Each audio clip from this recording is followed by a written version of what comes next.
بسم الله الرحمن الرحيم ومن أحسن قولا ممن دعا إلى الله وعمل صالحا وقال إنني من المسلمين.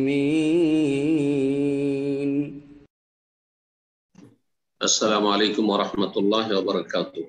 إن الحمد لله نحمده ونستعينه ونستغفره ونعوذ بالله من شرور أنفسنا ومن سيئات أعمالنا من يهده الله فلا مضل له ومن يضلل فلا هادي له وأشهد أن لا إله إلا الله وحده لا شريك له وأشهد أن محمدا عبده ورسوله صلى الله تعالى عليه وعلى آله وصحبه وسلم تسليما كثيرا أما بعد.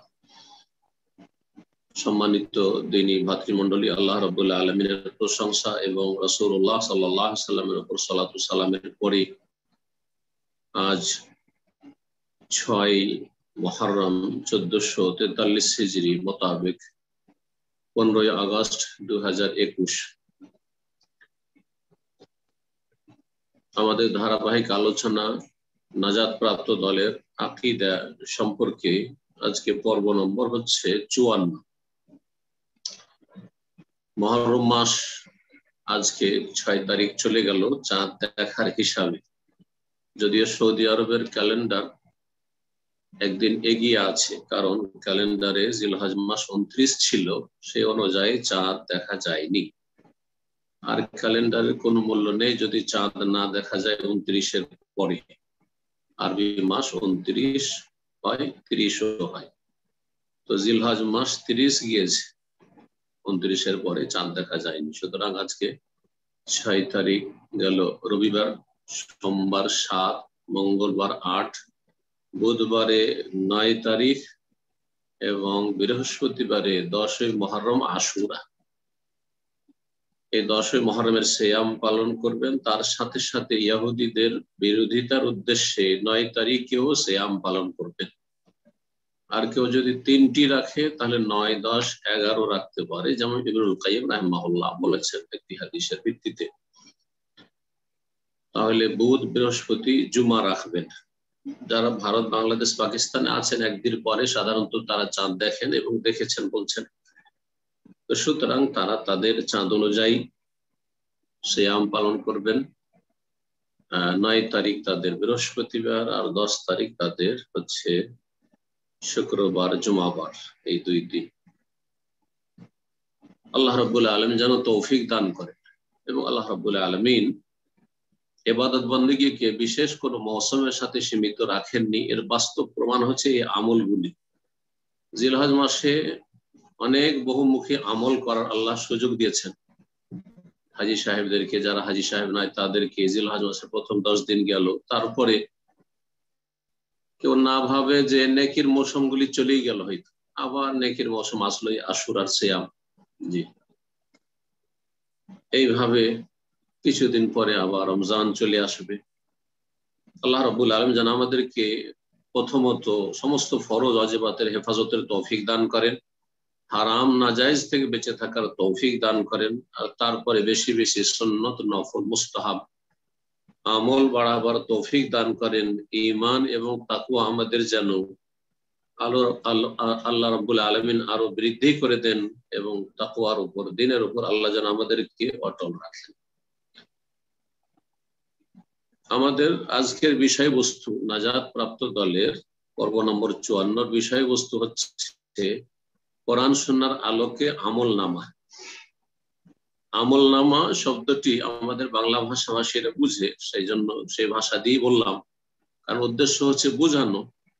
আমল মানে কর্ম, আর নামা মানে হচ্ছে লিপি, কর্মলিপি। এই জন্য বাংলায় হচ্ছে কর্মলিপি, যাতে বান্দার আমলগুলি লিখা হচ্ছে, বান্দার আমল লিখা হচ্ছে, নেকিও লিখা হচ্ছে আর গুনাহও লিখা হচ্ছে। ফেরেশতা সবসময় প্রতিটি মানুষের সাথে 2 জন ফেরেশতা লেগে আছেন, ডানে বামে, সংরক্ষণকারী সমস্ত আমল, কথা, কাজ, আমাদের যা কিছু আমাদের থেকে ঘটছে, ভালো মন্দ, নেকি গুনাহ, সব কিছু লিখছেন।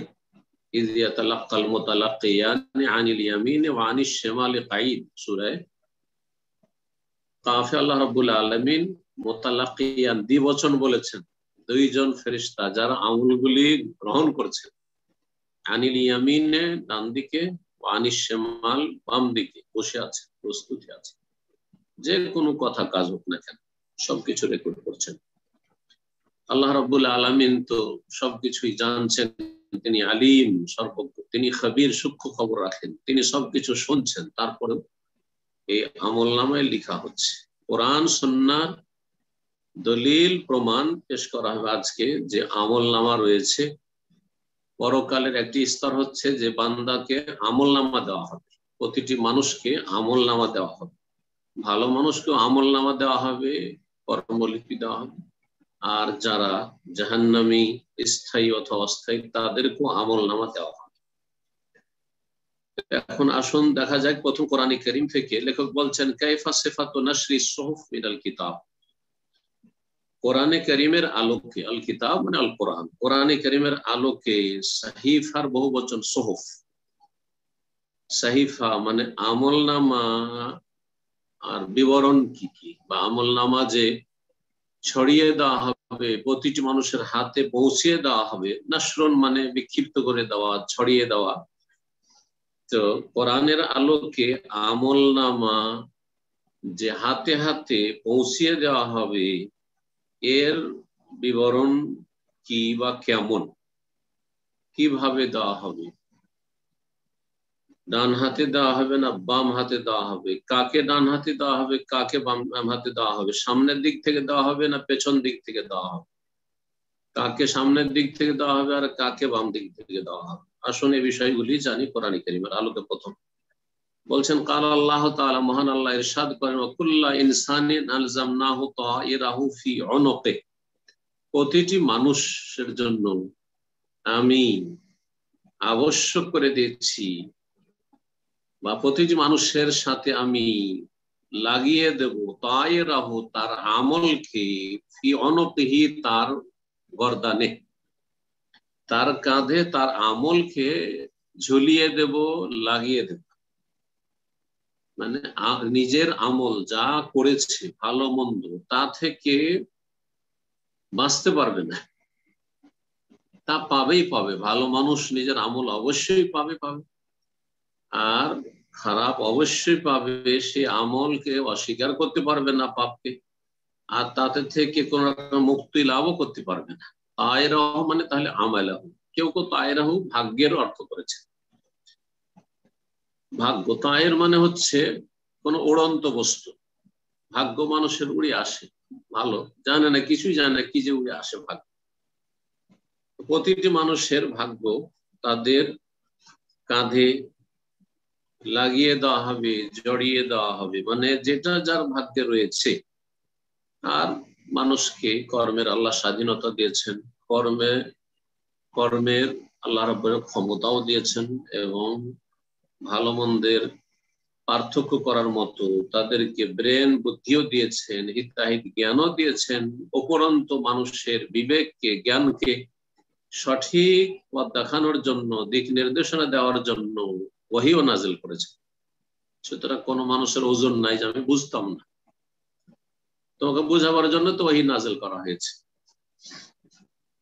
ওয়ানুখরিজু লাহু ইয়াওমাল কিয়ামাতি কিতাবান, এবং প্রতিটি মানুষের জন্য কিয়ামতের দিবসে একটি করে লিখনি, মানে ওই আমলনামা আমি বের করে নিয়ে আসবো। ইয়ালকাহু মানসুরা, যেটা উন্মুক্ত ভাবে প্রাপ্ত হবে। ইয়ালকাহু যার সম্মুখীন হবে, যার সাথে তার সাক্ষাৎ ঘটবে। ইয়ালকাহু মানসুরা উন্মুক্ত অবস্থায় তার সম্মুখীন হবে। খোলা আমলনামা দেওয়া হবে, গোপনীয় না যে খুলতে হবে, উন্মুক্ত থাকবেন সুর। আল্লাহ রাব্বুল আলামিনের পক্ষ থেকে ঘোষণা দেওয়া, বলা হবে ইকরা কিতাবাকা, হে বান্দা তোমার আমলনামা তুমি পড়ো। কাফা বিনাফসিকা আল-ইয়াওমা আলাইকা হিসাবা, আর তুমি নিজেই তোমার হিসাব নেওয়ার জন্য আজকে যথেষ্ট। তোমাকে যদি হিসাব করতে লাগানো হয় এগুলো, তো একটিরও ভুল বের করতে পারবে না। তুমি তোমার হিসাবের জন্য নিজেই যথেষ্ট, কোনোটাই অস্বীকার করতে পারবে না। কোনো ক্ষেত্রে বলতে পারবে না যে এখানে একটু আমাকে আমার প্রতিদান পারিশ্রমিক কম দিয়ে দেওয়া হয়েছে, অথবা এখানে আমার আর পাপ বেশি লিখে দেওয়া হয়েছে। আল্লাহ, তুমি নিজের হিসাব নেওয়ার জন্য নিজেই যথেষ্ট। আল্লাহ বলে সূরাতুল ইসরা, যার অপর নাম সূরা বনী ইসরাঈল, আয়াত নম্বর 13-14।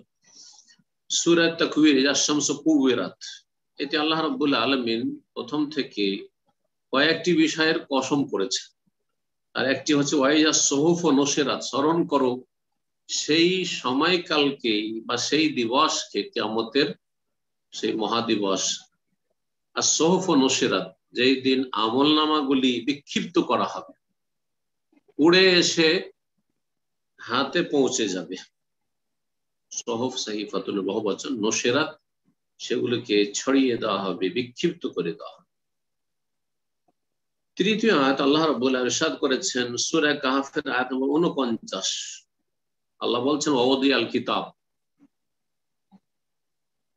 আমলনামা সেই দিন হাজির করা হবে। ওদিয়া মানে রাখা হবে, রেখে দেওয়া হবে মানে হাজির করে দেওয়া হবে। প্রতিটি মানুষের আমলনামা সেদিন হাজির করে দেওয়া হবে। ফাতারাল মুজরিমিনা মুশফিকিন, যারা ভালো মানুষ তাদের তো কোনো ভয় থাকবে না, আমলনামা পাবে এবং আনন্দিত হবে। তারা আগে থেকে তারা আশ্বস্ত হবে যে তাদের রেজাল্ট, ফলাফল ভালো আছে। কিন্তু যারা অপরাধী, আল্লাহ অপরাধীদের সম্পর্কে বলছেন ফাতারাল মুজরিমিন, অতঃপর তুমি অপরাধীদেরকে দেখতে পাবে মুশফিকিনা মিম্মা ফি, তাদের আমলনামায় যে তাদের সম্পর্কে যেসব বিষয়গুলি রয়েছে, যে পরিণাম খারাপ, ফলাফল খারাপ রয়েছে, তার কারণে তারা আতঙ্কিত হবে, ভীত আতঙ্কিত হবে। ফাতারাল মুজরিমিনা, হে নবী সাল্লাল্লাহু আলাইহি সাল্লাম তুমি দেখবে আল মুজরিমিন, অপরাধীদেরকে সেই দিন ভীত আতঙ্কিত, মিম্মা ফি, যেহেতু তাদের আমলনামাতে অপ্রীতিকর কিছু রয়েছে যা পছন্দনীয় নয়। কেউ খারাপ রেজাল্ট পছন্দ করে না, কিন্তু কর্ম করে না। দেখেন স্কুল কলেজে মাদ্রাসায় পড়াশোনা করে, ভালো ছেলেরাও পড়ে আর মন্দ ছেলে মেয়েরাও লেখাপড়া করে। কেউ চায় না যে আমার ভাগ্য খারাপ হোক, কিন্তু কর্ম করেন না, যার ফলে ভাগ্য খারাপ হয়। ফেল করি আর অপদস্থ, লাঞ্ছিত হই, লজ্জিত হই, চাই না, কিন্তু কর্ম খারাপ করার কারণে ফেল করতে হয়। এই কর্ম খারাপ করেছে কর্মজগতে, যার ফলে সেদিন তারা আতঙ্কিত হবে। ওয়ায়াকুলুন, এবং বলবে ইয়া ওয়াইলাতানা, হায় সর্বনাশ আমাদের, মা লিহাযাল কিতাব, কল্পনাও করতে পারেনি যে সব কিছু ভুলে গেছে, কিন্তু আমল নামায় সব লেখা আছে। এই আমল নামার কি হয়ে গেছে, এই লিখনির কি হয়ে গেছে, এই লিখনি বা কেমন, লা ইউগাদিরু সগীরাতান ওয়ালা কাবীরা, কোন ছোট বড় কথা ছেড়ে দেয়নি, ইল্লা আহসাহা, প্রত্যেকটিকে সংরক্ষণ করে রেখেছে, রেকর্ড করে রেখেছে, লিপিবদ্ধ করে রেখেছে। ওয়াজাদু মা আমিলু হাজিরা, যা কিছু তারা আমল করেছিল, যা কর্ম করেছিল পৃথিবীতে ভালো মন্দ, সব কিছু সামনে উপস্থিত পাবে, হাজির উপস্থিত। ওয়ালা ইয়াযলিমু রাব্বুকা আহাদা, হে নবী তোমার প্রতিপালক, হে বান্দা ভালো করে মনে রেখো যে তোমার প্রতিপালক কার উপর সেদিন জুলম করবেন না, কারো সাথে অবিচার করবেন না। যে যা পাওয়ার হক রাখে তাই পাবে। আল্লাহ রাব্বুল আলামিন সূরা হাক্কার আয়াত নম্বর 19 থেকে শুরু করে 37 পর্যন্ত, এখানে ডান হাতে আমলনামা আর বাম হাতে আমলনামার কথা বিস্তারিত বর্ণনা হয়েছে, এবং যারা ডান হাতে তাদের উত্তম পরিণামের কথা উল্লেখ করা হয়েছে, আর যারা বাম হাতে প্রাপ্ত হবে আমলনামা তাদের কুপরিণামের কথা উল্লেখ করা হয়েছে, তাদের জাহান্নামের শাস্তির কথা উল্লেখ করা হয়েছে। এসব আয়াতগুলি লেখক সবগুলি আয়াত নিয়ে আসেননি, শুধু শুরু এবং শেষটা নিয়ে এসেছেন। বলছে ফাম্মা মান উতিয়া কিতাবাহু বিয়ামিনে, পক্ষান্তরে যার আমলনামা তার ডান হাতে দেওয়া হবে, ফায়াকুলু, ডান হাতে আমলনামা পেয়েছে, তখন সে খুশিতে বলবে হাও, এই নাও, এর নাও, হাও মানে এসো, খুজু, দেখো। যেমন ভালো রেজাল্ট নিয়ে আসে যখন ছেলেমেয়েরা স্কুল থেকে তখন সবকে দেখাই যে আমার রেজাল্ট দেখো, এই যে আমার রেজাল্ট দেখো, এই যে দেখো, এই যে লাও। তো এখানে হাউম, এই যে লাও, ইকরাও কিতাবিয়া, আমার আমল নাম পড়ে দেখো, সবাইকে পড়াবে, দেখো আমার আমল নাম কত সুন্দর। ইন্নী জানান্তু আন্নী মুলাকিন হিসাবিয়া, আমার দৃঢ় বিশ্বাস ছিল যে আমার হিসাবের সম্মুখীন হব, আমার এই পরকালে বিশ্বাস ছিল, যার ফলে পরকালের জন্য আমি আমল করেছি, আর আমার পরিণামও ভালো হয়েছে, আমার রেজাল্ট ফলাফলও ভালো হয়েছে। ফাহুয়া ফি ঈশাতির রাদিয়া, যে ডান হাতে প্রাপ্ত হবে সামনের দিক থেকে, সেই ব্যক্তি ফি ঈশাতির রাদিয়া, বড়ই সন্তোষজনক জীবন যাপন করবে। এমন আল্লাহ রাব্বুল আলামিন সুউচ্চ আর শান্তির জীবন দিবেন যাতে সন্তুষ্ট হয়ে যাবে।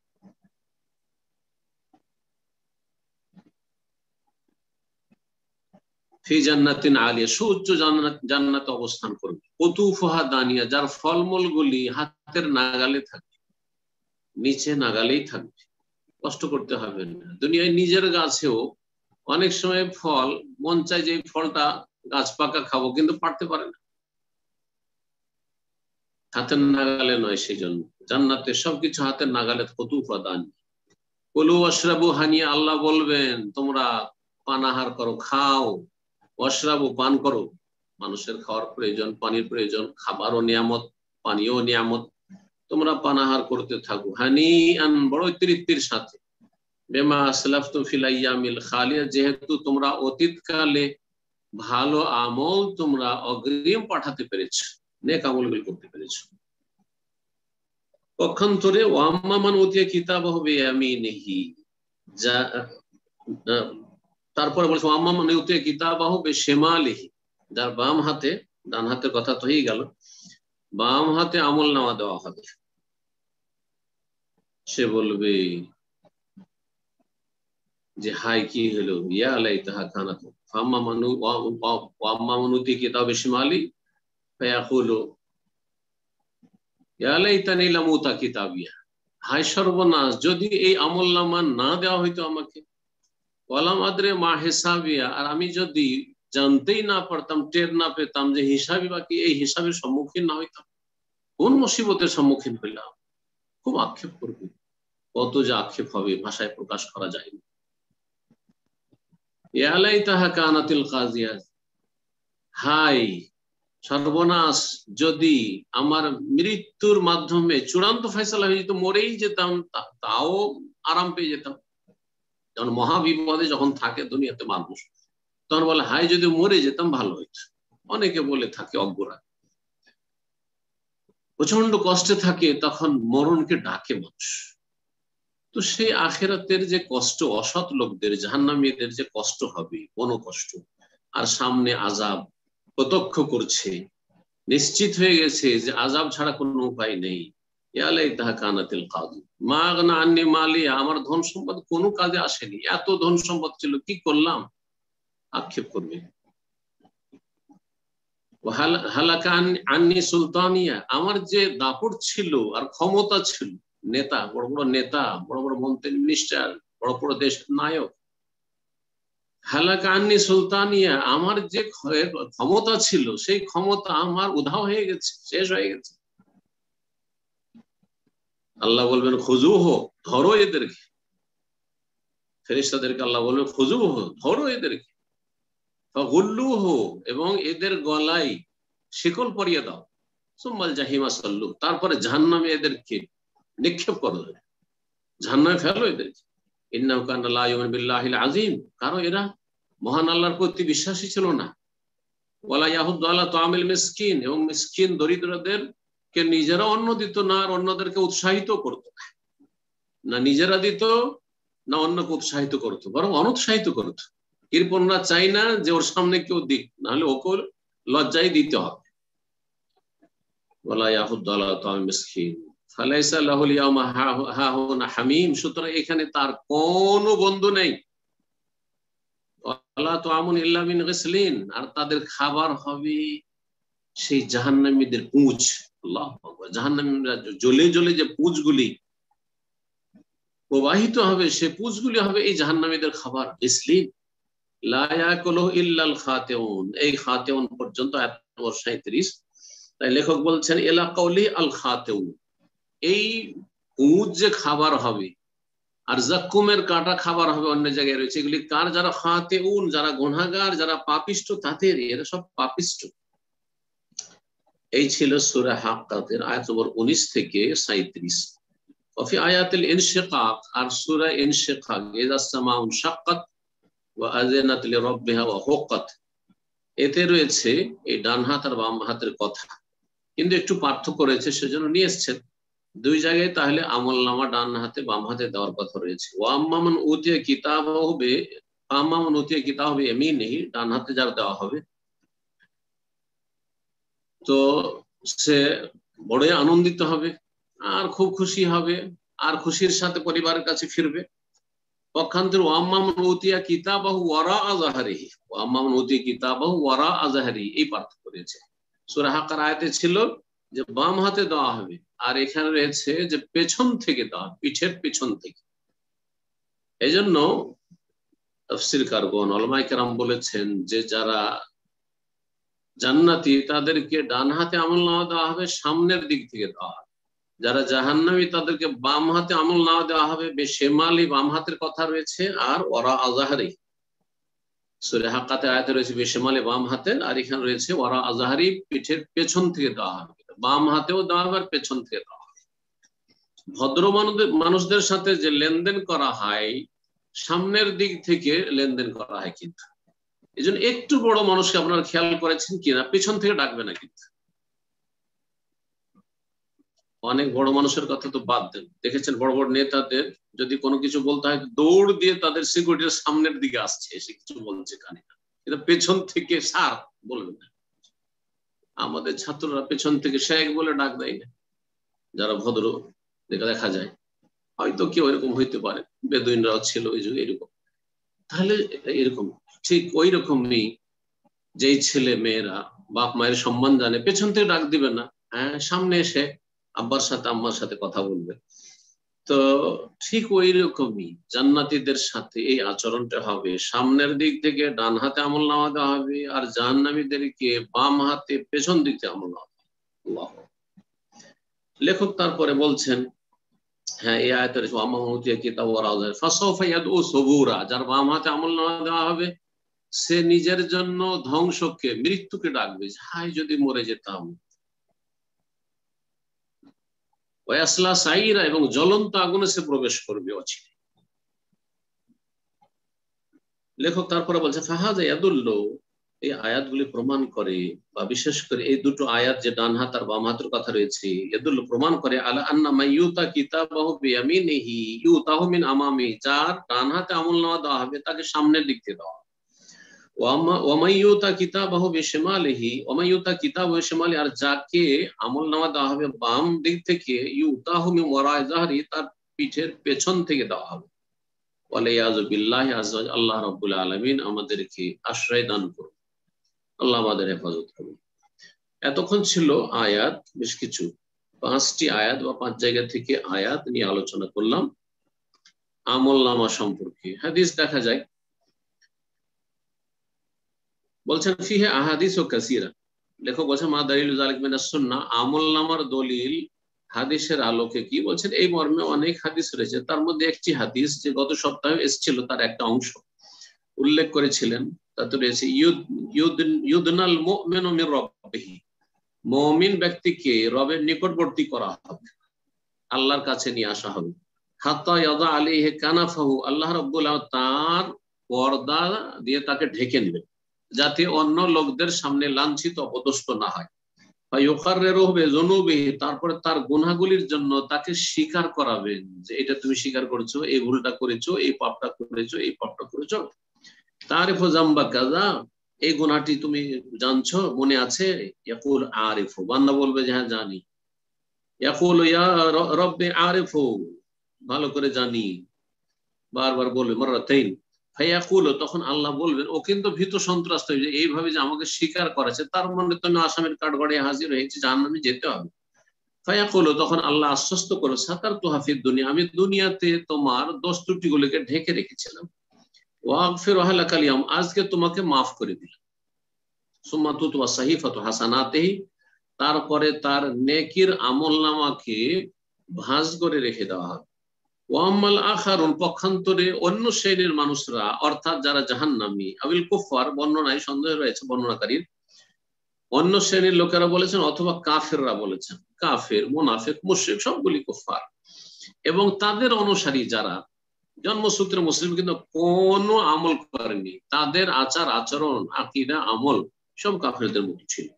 ফায়ুনাদা আলাইহিম আলা রউসিল আশহাদ, তাদের সম্পর্কে সকল মানুষের সামনে ডাক দিয়ে বলা হবে, সমস্ত মানুষের সামনে হাসর মাঠে ডাক দিয়ে বলা হবে, হাউলাইল্লাযিনা কাযাবু আলা রাব্বিহিম, এরা এমন খারাপ, এরা এমন অসৎ লোক যে কাযাবু আলা রাব্বিহিম, তাদের রব সম্পর্কে তারা মিথ্যা কথা বলেছে। কেউ বলেছে আল্লাহ নেই, কেউ বলছে আল্লাহর শরীক আছে, কেউ বলছে আল্লাহ রাব্বুল আলামিনের বিধান না, আবার কি আমরা নিজের আইন কানুন দিয়ে আমরা দেশ চালাবো। কেউ বলেছে যে হ্যাঁ আল্লাহ আছে, কিন্তু আল্লাহ সব দায়িত্ব ভাগ বন্টন করে গৌস কুতুবদেরকে দিয়ে দিয়েছে, সুতরাং এখন যা চাইতে হবে জিলানির কাছে চাইতে হবে, চিশতির কাছে চাইতে হবে, শাহজালালের কাছে চাইতে হবে। কাযাবু আলা রাব্বিহিম, রব সম্পর্কে মিথ্যা কথা বলেছে। জি, এইরকমই যত বাতিল পন্থী রয়েছে বিভিন্ন ক্ষেত্রে, সমস্ত বাতিল পন্থী সম্পর্কে এই আয়াত, হাওলা, এটি আয়াত সূরা হুদের আয়াত নম্বর 18। আল্লাহ বলবেন সমস্ত মানব জগতের সামনে সে হাসর মাঠে, হাউলাইল্লাযিনা কাযাবু আলা রাব্বিহিম, এরা এমন লোক যারা তাদের প্রতিপালক সম্পর্কে মিথ্যা কথা বলেছে। সুতরাং এই সব জালেমদের উপর লানত অভিশাপ রয়েছে।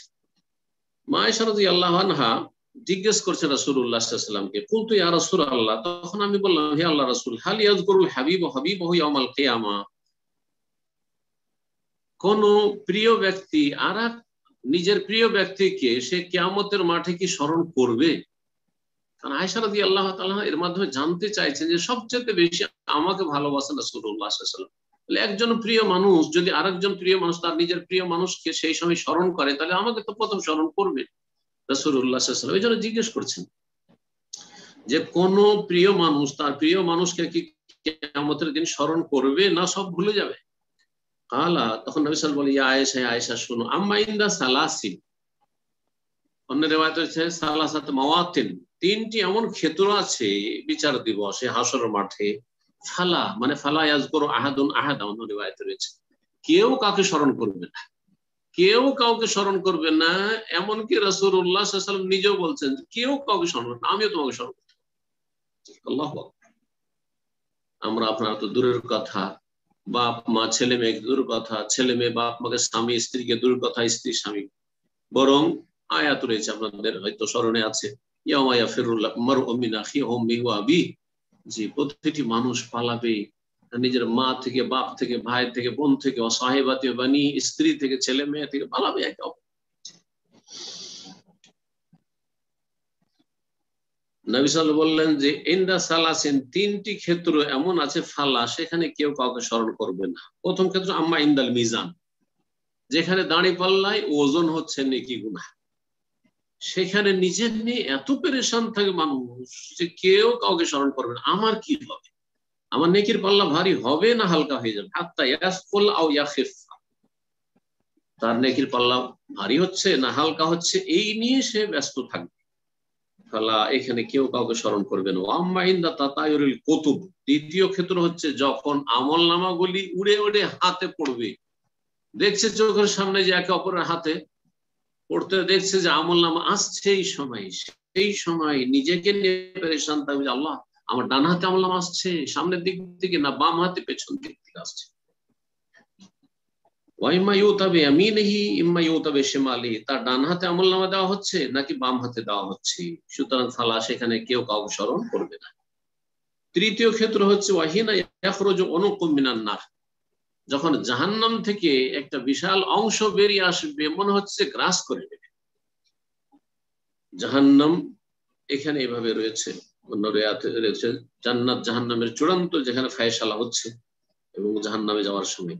তো এই হাদিস মুসনাদ আহমদে রয়েছে, আবু দাউদ রয়েছে। মুসনাদ আহমদের হাদিসটিকে মুহাদ্দিসিন কেরামরা যায়ীফ বলেছেন, তাতে ইবনে লাহিয়া নামক একজন বর্ণনা রয়েছেন।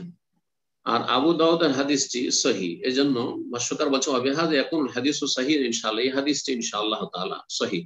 ওয়া গায়রা যালিক মিনাল হাদিস, এই মর্মে আমলনামার মর্মে আরো অনেক হাদিস রয়েছে। এখানে আজকের আলোচনা শেষ করছি। ওয়া সাল্লাল্লাহু সাল্লাম আলা নবিয়িনা মুহাম্মদ ওয়া আলা আলিহি ওয়া সাহবিহি আজমাইন। জাযাকাল্লাহ খায়ের। সম্মানিত দিনী ভাই এবং বোনেরা, আমরা একটা সপ্তাহ অপেক্ষায় থাকি। আমাদের অনেক প্রয়োজনীয় প্রশ্ন থাকে যেগুলি জেনে আমরা আমল করব এরকম। তাই সবার প্রতি আবেদন থাকবে, অনুরোধ থাকবে, আপনারা যারা প্রশ্ন করবেন প্রশ্ন সংক্ষিপ্ত করার চেষ্টা করবেন।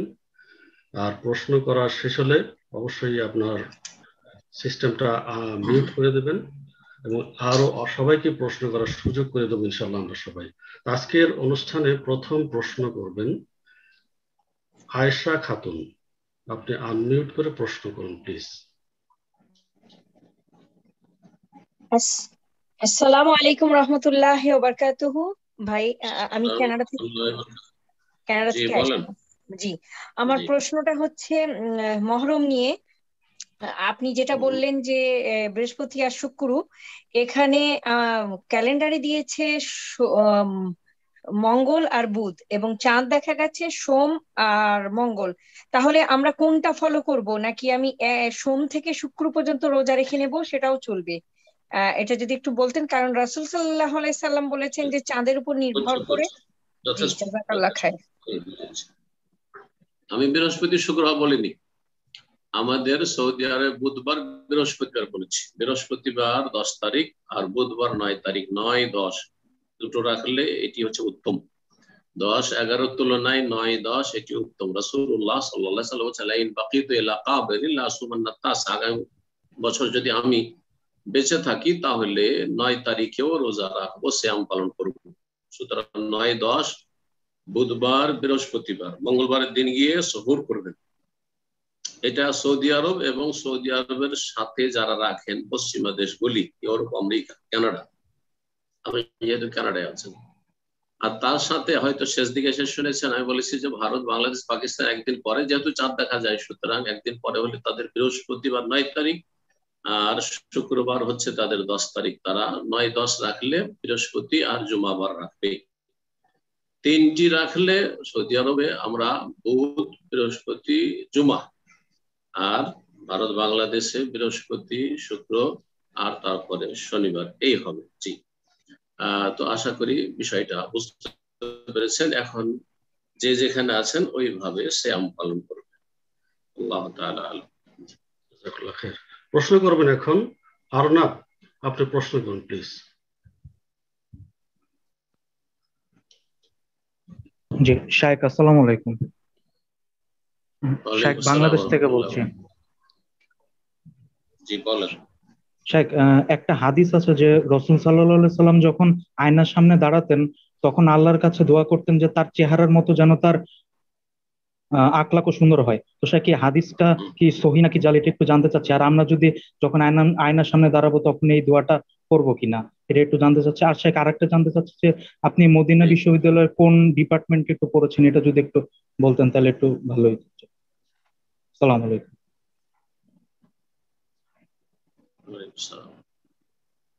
একটি দোয়া রয়েছে হাদিসে যে আল্লাহুম্মা হাসসিন খালকিক কামা হাসসানতা, আল্লাহুম্মা হাসসিন খুলুকি কামা হাসসানতা খালকিক। যেমন আমার সৃষ্টি রূপ গঠন সুন্দর করেছে, তেমন আমার চরিত্র সুন্দর করে দাও। কিন্তু হাদিসটি জয়ীফ, হাদিসটি দুর্বল। যেটা বলছিলেন তো এটা আমাদের ছোট ছোট থেকে কিন্তু বক্তব্য আমাদেরকে মুখস্থ করানো হইতো, এমনকি আহলে হাদিস বক্তব্য, আমাদের দেশে আহলে হাদিস মাদ্রাসা বক্তব্য হাদিস সহিহ জয়ীফের তখন ছিল না। বাকি কথা হলো পার্সোনাল বিষয় জিজ্ঞেস করেছেন, এগুলো না করলে ভালো। তারপরে যখন আমার সম্পর্কে করেছেন, আমি মদিনা ইউনিভার্সিটিতে কুলিয়াতুল হাদিস, হাদিস ফ্যাকাল্টি থেকে পাশ করেছি। আরেকদিনকে জিজ্ঞাসা করে কত সালে পাস করেছিল, 1413 মোতাবেক 1993, 1413 মোতাবেক 1993 পাস করেছি। জাযাকাল্লাহ খায়ের। প্রশ্ন করবেন এখন রাফিউল হাসান আনমিউট করে প্রশ্ন করুন প্লিজ।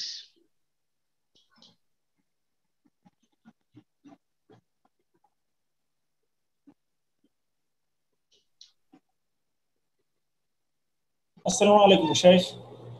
জি ওয়ালাইকুম আসসালাম ওয়া রাহমাতুল্লাহি ওয়া বারাকাতুহু। জি শেখ, ঢাকা বাংলাদেশ থেকে বলছিলাম। জি বলেন। জি শেখ, কালবে সালিম সম্পর্কে জানতে চাচ্ছিলাম। শেখ মানে কালবে সালিম সম্পর্কে আর কি একটু যদি বলতেন, ব্যাপারটা আসলে কি, এই ব্যাপারটা আর কি একটু জানতে চাচ্ছিলাম। বুঝলাম না প্রশ্ন বুঝিয়ে বলেন কি বুঝলাম। শেখ কলবে সালিম সম্পর্কে। হ্যাঁ, কালবে সালিম। জি স্যার, জি শেখ। কলব মানে ইয়াউমা লা ইয়ানফাউ মালুন ওয়া বানুন ইল্লা মান ইয়াউমা লা ইয়ানফাউ মালুন ওয়ালা বানুন ইল্লা মান আতাল্লাহ বিকলবিন সালিম। আল্লাহ রাব্বুল আলামিন সূরা শুআরা বলেছেন, সেই দিনকে স্মরণ করো যেই দিন কিয়ামতের দিবসে লা ইয়ানফাউ মালুন, না ধন সম্পদ কাজে আসবে, ওয়ালা বানুন, না সন্তানরা কাজে আসবে। দুনিয়াতে ধন সম্পদ কাজে আসে, আর না হলে জনবল কাজে আসে। গ্রাম অঞ্চলে যার যত লাঠি, একসময় লাঠির গরম দেখায়, যাদের ছেলের সংখ্যা বেশি বা বংশ বড়, এই ক্ষমতা দাপটটা দেখাতো। এখন এই মূর্খতা আছে অনেক জায়গায়। আর শহরে দেখা যায় যে শহরে ধনের দাপট, পয়সার দাপট। আল্লাহ বলছেন যে কিয়ামতের দিনে এসব কোনো কাজে আসবে না, ইল্লা মান আতাল্লাহ, তবে যে আল্লাহর কাছে আগমন করবে, হাজির হবে, বিকালবিন সালিম, নিরাপদ সুস্থ অন্তর নিয়ে। এমন কলব, এমন হৃদয়, কলব মানে হচ্ছে হৃদয়, এমন অন্তর নিয়ে যে অন্তর সালিম, সালিম মানে সুস্থ, সালিম মানে আমরা সমস্ত রকমের ব্যাধি থেকে, জি, অন্তরের সংশয়ের ব্যাধি থেকে আর কুপ্রবৃত্তির ব্যাধি থেকে। মানুষের যে ধর্মীয় ক্ষেত্রে দুই রকমের ব্যাধি রয়েছে, মারুদুস শাহওয়াত, মারুদুস শুবহাত। সংশয়ের ব্যাধির কারণে মানুষ কুফরি করে, শিরক করে, মুনাফিকি করে, নাস্তিক হয়, বিদআত করে, তারপরে জঙ্গি হয়ে যায়, চরমপন্থী হয়ে যায়, ইত্যাদি ইত্যাদি। এগুলো হচ্ছে সংশয়ের রোগ, সংশয় সন্দেহের রোগ। এই রোগের কথাও কোরআনে কারিমে আল্লাহ বলেছেন। মুনাফিকদের কথা বলতে সূরা বাকারায় ফি কুলুবিহিম মারাদ ফাযাদাহুমুল্লাহু মারাদান, মুনাফিকদের অন্তরে রোগ রয়েছে, ব্যাধি রয়েছে, আল্লাহ যেন তাদের রোগকে আরো বৃদ্ধি করে দেন। জি, সূরা তাওবাতে এই রোগের কথা, সংশয়ের রোগের কথা, মারজুস শুবহাত, শুবহাতের রোগের কথা উল্লেখ করেছে আল্লাহ রাব্বুল আলামিন। শাহওয়াত, কুপ্রবৃত্তির রোগের কথা সূরা আহজাব আল্লাহর বর্ণনা করেছেন। জি, ফালা তাখযানা বিল কওল, মহিলাদেরকে আল্লাহ বলছে যে তোমরা পরপুরুষের সাথে পর্দার আড়াল থেকে কথা বলতে পারবে, কিন্তু যদি কথা বলো, কথা বলার সময় তোমার মিষ্টি সুরে কথা বলিও না, নম্র সুরে কথা বলিও না, আকর্ষণীয় সুরে কথা বলিও না। যেমন দেখা যায় এক শ্রেণীর মহিলাদেরকে দুলাভাইদের সাথে কথা স্বামীর চাইতে বেশি মিষ্টি, দেবরের সাথে কথা স্বামীর চাইতে বেশি মিষ্টি কথা। জি, তারপরে স্বামীর বন্ধুর সাথে কি মিষ্টি কথা, আসেন ভাই, ভালো আছেন ভাই, রাগ করেছেন নাকি, কোথায়, অনেক দিন দেখি না, কোনো খোঁজ খবর পাই না, সব জায়েজ মিষ্টি কথা। আল্লাহ ফালা তাখযানা বিল, হে মহিলারা তোমরা মিষ্টি কথা বেগানা পুরুষের সাথে বলিও না, স্বামীর সাথে খুব বলো মিষ্টি কথা। ফায়াতমা আল্লাযী ফী কলবিহি মারাদ, না হইলে লোভ লালসা করবে এমন অসৎ ব্যক্তি যার অন্তরে মারাজ, রোগ রয়েছে।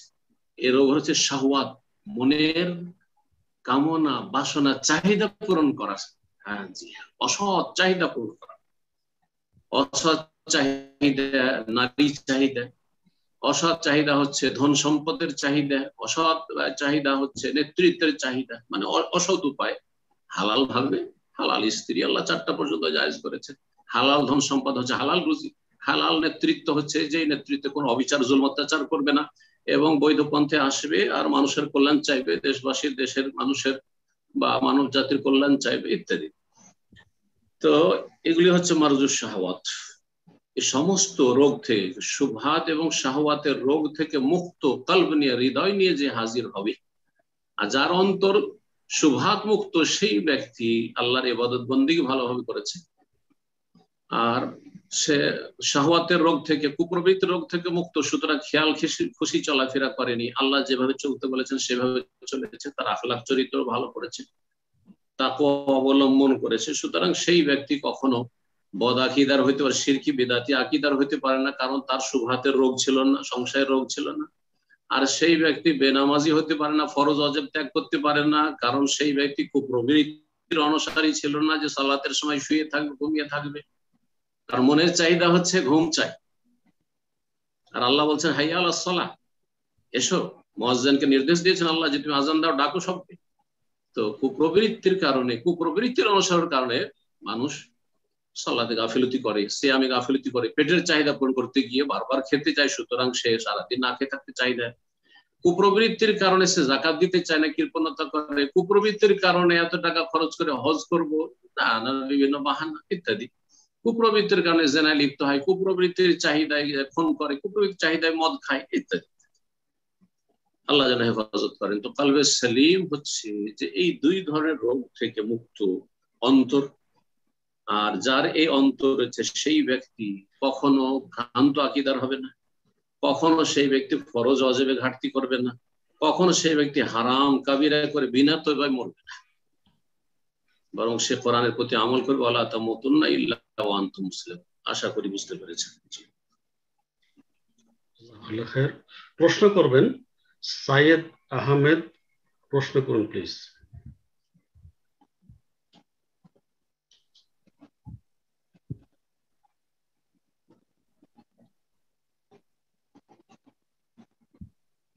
আসসালামু আলাইকুম ওয়া রাহমাতুল্লাহি ওয়া বারাকাতুহু। আসসালামু ওয়া রাহমাতুল্লাহি ওয়া বারাকাতুহু। জি, সাইদ বলছিলাম ইউকে থেকে।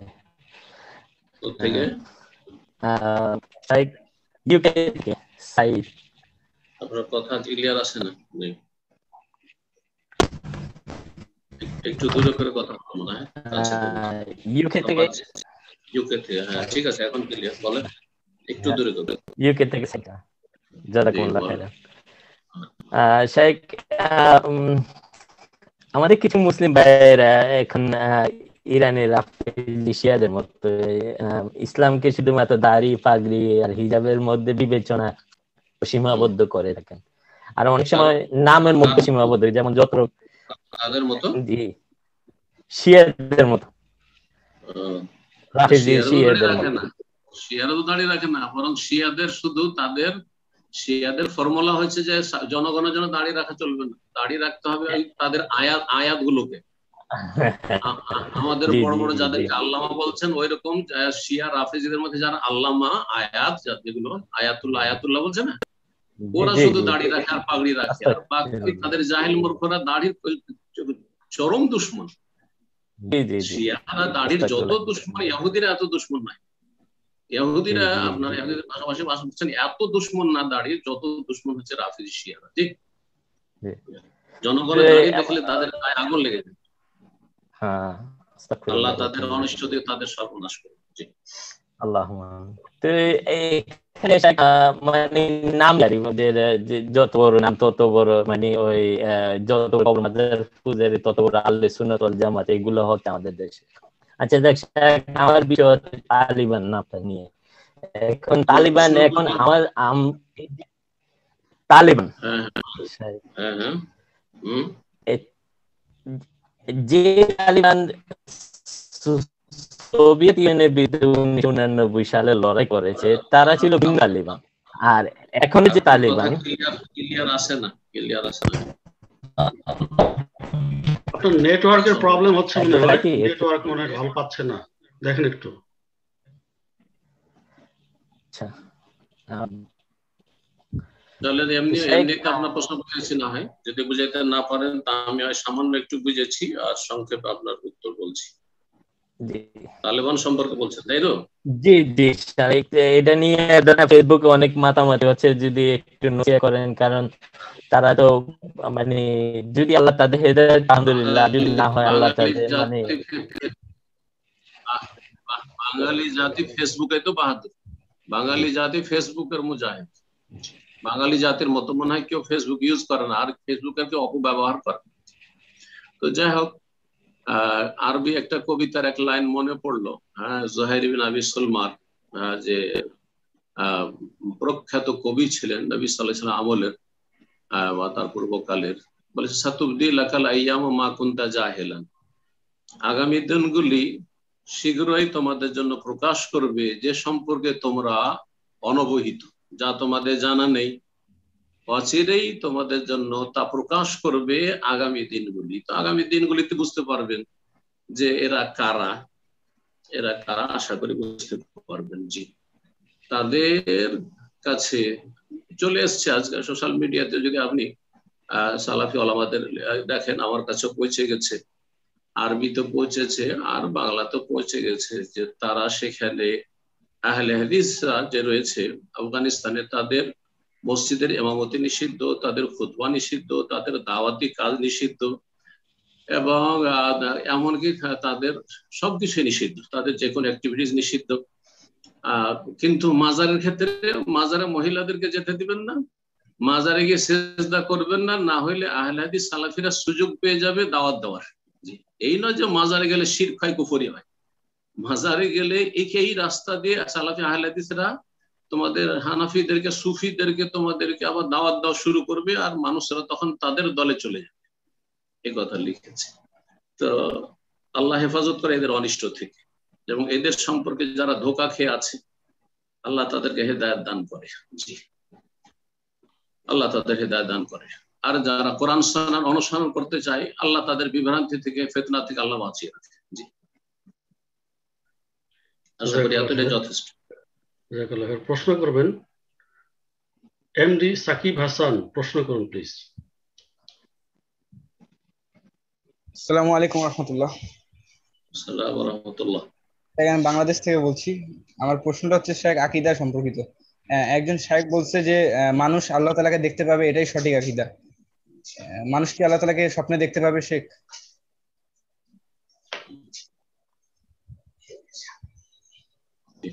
ইনশাআল্লাহ জান্নাতে দেখবে, হাশরের মাঠে দেখবে ইনশাআল্লাহ। জি, এটুকু আমাদের জানা আছে কোরআন এবং হাদিসের আলোকে। নবী সাল্লাল্লাহু আলাইহি ওয়াসাল্লাম দেখেছেন, নবী সাল্লাল্লাহু আলাইহি ওয়াসাল্লাম স্বপ্নে দেখেছেন, সচক্ষে নয়। বাকি অন্য কেউ দেখতে পাবে কিনা জানি না, এর দলিল জানা নেই। যে বলেছে দেখতে পাবে তার কাছে দলিল চাইবে। ঠিক আছে, জাযাকাল্লাহ খায়ের। প্রশ্ন করবেন আবু সাঈদ, প্রশ্ন করুন প্লিজ। আবু সাঈদ।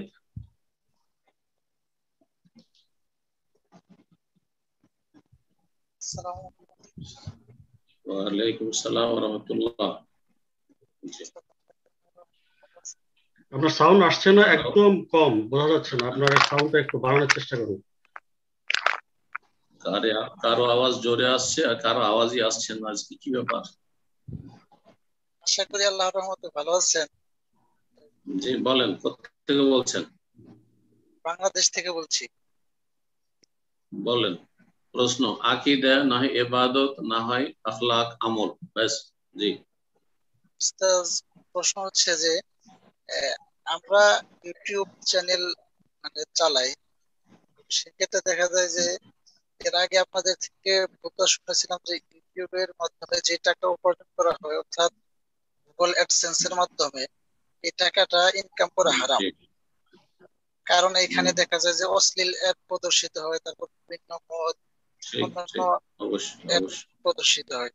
তো সেক্ষেত্রে বর্তমানে ইউটিউব একটি নতুন পলিসি দিয়েছে যে তাদের চ্যানেল থেকে টাকা ইনকাম করুক বা নাই করুক, সেক্ষেত্রে যার ইউটিউব চ্যানেল আছে তারটাই তারা যে কোনো ধরনের অ্যাড শো করবে। সেক্ষেত্রে আপনার যে অফিসিয়াল চ্যানেল আছে সেটার মধ্যেও দেখা যাবে যে কিছুদিন পর থেকে অ্যাড আসা শুরু হতে পারে তাদের নতুন নিয়ম অনুযায়ী। তো সেই ক্ষেত্রে আমরা যারা ইউটিউবার আছি, আমরা যারা আপনাদের লেকচার গুলো আপলোড দিই, তো সেক্ষেত্রে আমাদের করণীয় কি, নসিহত করতে।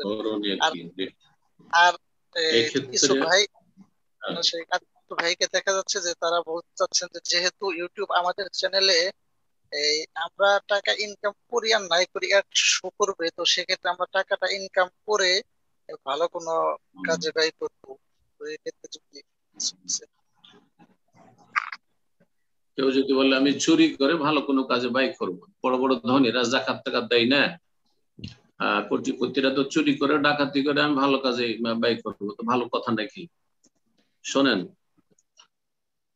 ইউটিউব বা এই ধরনের যে সব সোশ্যাল মিডিয়াগুলি আছে সবগুলি কাফেরদের হাতে। তারা তাদের দুনিয়ার স্বার্থের জন্য এগুলিকে তৈরি করেছে। তাতে কিছু ভালো দিক আছে, পাপের দিক সবগুলি প্রায়, কিন্তু ভালো অল্প কিছু আছে। সে ভালো কাজে ভালো মানুষরা আমরা যথাসাধ্য ব্যবহার করবো। ফাত্তাকুল্লাহ মাস্তাতাতুম, যথাসাধ্য আল্লাহকে ভয় করে। এই ক্ষেত্রে যদি জোর জবরদস্তি আমাদের চাপিয়ে দেওয়া হয় অশ্লীল অ্যাড বা তাদের অ্যাড গুলি অশ্লীল হোক বা সাধারণ হোক, যে হোক, অ্যাড যদি চাপিয়ে দেওয়া হয় তাহলে সেটা তারা করবে, কিন্তু আমরা ডলার অপশন খুলে রেখে অ্যাড আসার জন্য সুযোগ দিয়ে রাখবো আর সেখান থেকে ইনকাম করবো। যেহেতু ইউটিউব চ্যানেল বলছে যে আমরা তো অ্যাড দিবই, সুতরাং যখন দেবে তো আমরা ইনকামের জন্য ডলার অপশনটা খুলেই দিই, এটা জায়েজ নাই, এটা জায়েজ নয়। এই হারাম পথে পা বাড়ানো জায়েজ নাই। হ্যাঁ, ভিউয়ারের ওপর, যে আমার ইউটিউব চ্যানেলে যত ভিউয়ারের উপর যদি কেউ ইনকাম করে, আমি দুটোর মাঝে পার্থক্য জেনে দেখেছি যারা বিশেষজ্ঞ তাদের কাছে, যে তাতে অল্প কিছু ইনকাম হবে, কিন্তু আসল ইনকামটা আছে তাদের নোংরা অ্যাড গুলির উপর। তো অ্যাডের অপশনটি বন্ধ রাখেন, আর ভিউয়ারের উপরে যদি ইনকাম করেন, যা হইলো হইলো, আলহামদুলিল্লাহ, হালালে বারাকাত। আমরা যারা হালাল খাওয়ার চেষ্টা করি তারা সবাই তো সারা পৃথিবীতে গরিব মানুষ, আর যারা হারাম খায়, হ্যাঁ, এই পীর মুরিদি যারা ব্যবসা করছে, তারপরে যারা এই রাজনৈতিক ব্যবসা করছে, যারা হারাম ব্যবসা বিজনেস করছে, পুঁজিপতিরা, তাদের কাছে সারা পৃথিবীর ধন সম্পদ তাদের কাছে কক্ষিগত হয়ে আছে। ভালো মানুষদের কাছে কোথায় পয়সা আছে? ভালো মানুষেরা কুতলায়ামত কোন রকম করে চলে ফিরে চলছে, হ্যাঁ, কিন্তু আলহামদুলিল্লাহ এই জিন্দেগিতে বরকত আছে, বারাকা আছে, শান্তি আছে, মানুষের শান্তি আছে, কোনো চিন্তা নেই যে আল্লাহ ধরে নেবে। কারণ যথাসাধ্য চেষ্টা করছি চেক করে চলার, যে হারাম না ঢোকে, এইভাবে চলে।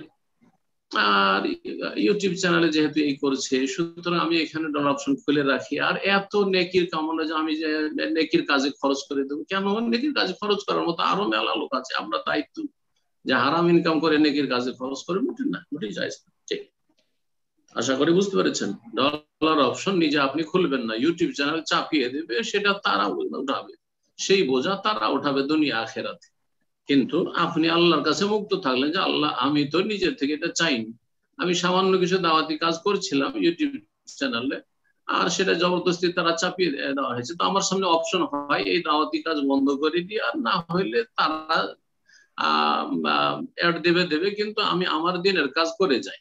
আমি কোনো নাজায়েজ কাজ নিজ হাতে করিনি, এই জন্য আমি এই ডলার অপশন অ্যাডের উপর খুলিনি। বলতে পারবেন আল্লাহকে। আশা করি বুঝতে পেরেছেন। প্রশ্ন করবেন জুহায়ের, প্রশ্ন করুন প্লিজ। আসসালামু আলাইকুম শেখ, বাংলাদেশ থেকে বলছি। ওয়ালাইকুম আসসালাম ওয়া রাহমাতুল্লাহ। জি বলেন। শেখ, আমি এইচএসসি ফার্স্ট ইয়ারে পড়ি, তো আমাদের কলেজ থেকে একটি অ্যাসাইনমেন্ট দিয়েছে যে কবি নজরুলের বিদ্রোহী কবিতা সম্পর্কে লিখতে আর কি। তো এটার মধ্যে শেখ আমাকে বলেছে লিখার জন্য যে বিদ্রোহী কবিতায় কবি নিজেকে যে যে রূপে উপস্থাপন করেছেন তা খুঁজে বের করতে। এখন এই বিদ্রোহী কবিতাতে কবি নজরুল নিজেকে মানে হিন্দুদের দেবতা বলে দাবি করেছে। তো মানে এমন অনেক শিরক কুফরে ভরা আর কি এই কবিতাটা। তো এটা নিয়ে কলেজে লিখতে বলছে। তো সেই এখন আমি কি করব? অ্যাসাইনমেন্টটা কি জমা দিব নাকি জমা দিব না? জমা দিতে পারবেন। যে একটি কথা আছে যে কুফরি কথা নকল করা কুফরি না। কুফরি কথা নকল করা কাউরি কুফরি না। যেমন মাজারপন্থীরা বলছে ইয়া গাউস মাদাদ, এই যে আমি বললাম ইয়া গাউস মাদাদ, এটা যে বলছে তার জন্য তো শিরক কুফর। ইয়া খাজা মাদাদ, কিন্তু আমি নকল করলাম যে তারা বলে।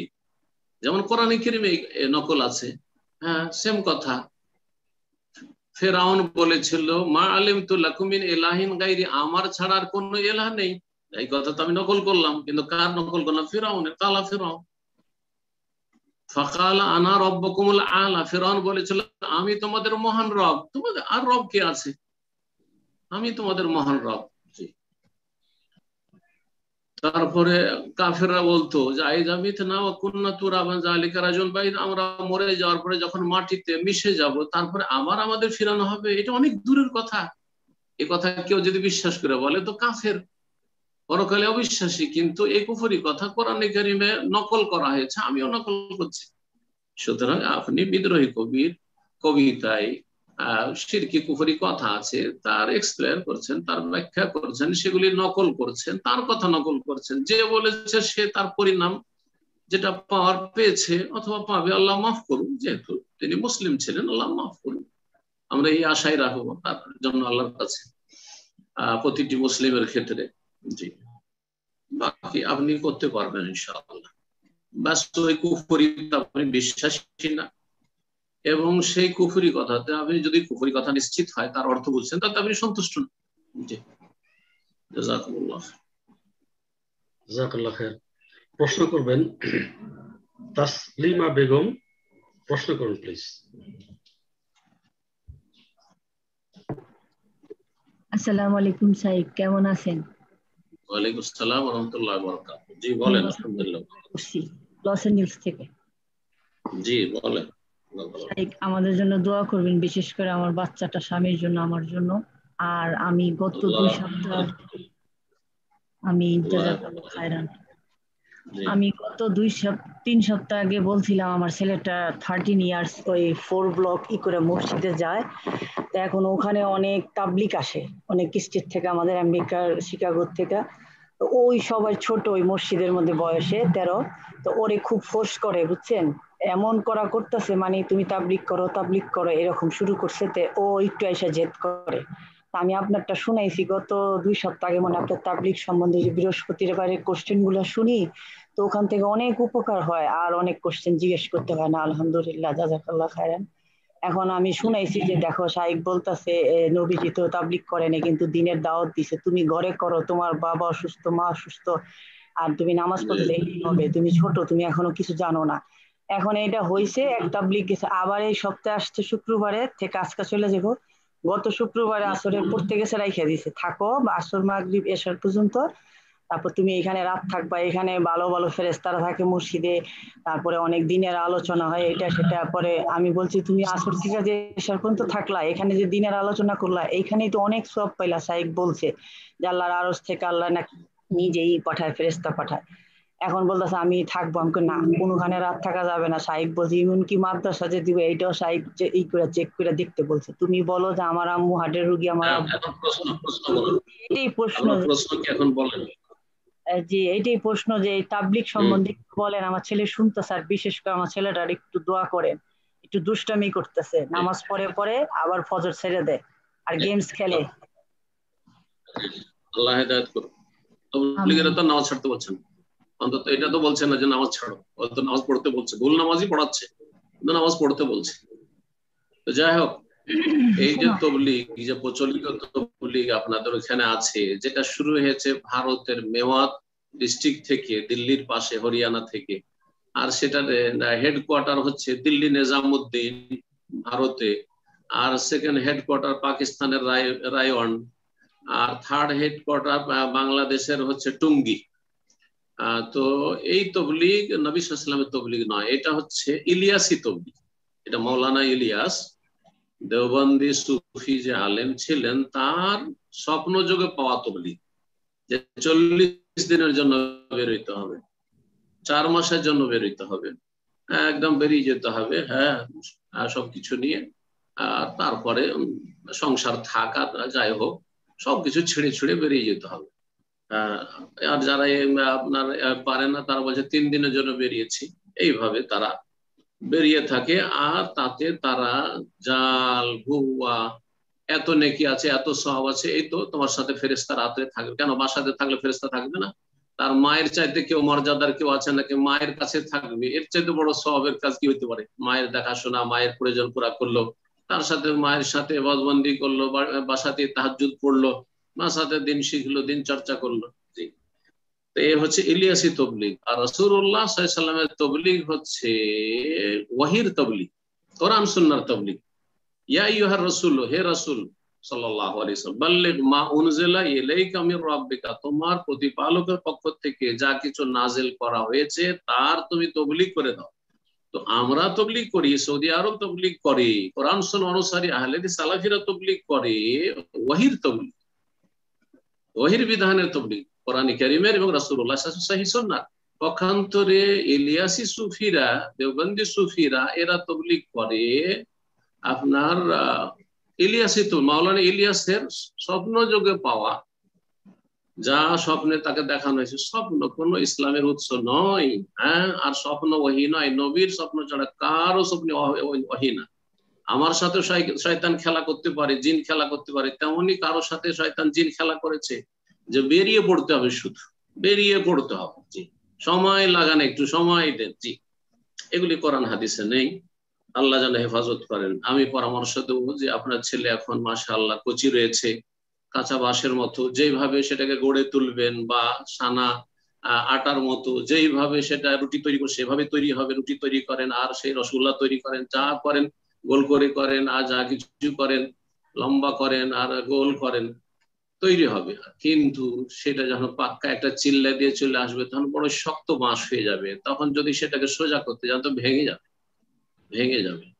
সে তার দুনিয়া বরবাদ করবে, আখিরাত বরবাদ করবে, মায়ের অবাধ্য হয়ে যাবে এবং কোরআন সুন্নাহ থেকে দূরে চলে যাবে, শিরক বিদআতে লিপ্ত হয়ে যাবে। তাবলীগীদের আকীদাতে, তাবলীগীদের কিতাবে শিরক পর্যন্ত আছে। রাসূলুল্লাহ সাল্লাল্লাহু আলাইহি ওয়াসাল্লামের কাছে তারাহাম ইয়া নবী আল্লাহ, তারাহাম ফাজাইলে আমল তাবলীগী নিসাবে রয়েছে, জি ফাজাইলে দুরুদে। তো সুতরাং এই ইলিয়াসি তাবলীগ থেকে নিজে বাঁচুন, জাতিকে বাঁচান, প্রতিটি মানুষকে বাঁচান, আর কোরআন সুন্নাহর তাবলীগ করুন। এক হাতে কোরআনে কারীম আর এক হাতে রাসূলুল্লাহ সাল্লাল্লাহু আলাইহি সুন্নাহ, এবং এই ক্ষেত্রে আগে ইলম হাসিল করে তাবলীগ। জাহেল মূর্খ লোক তাবলীগে সময় দেন, বেরিয়ে যান করবে না।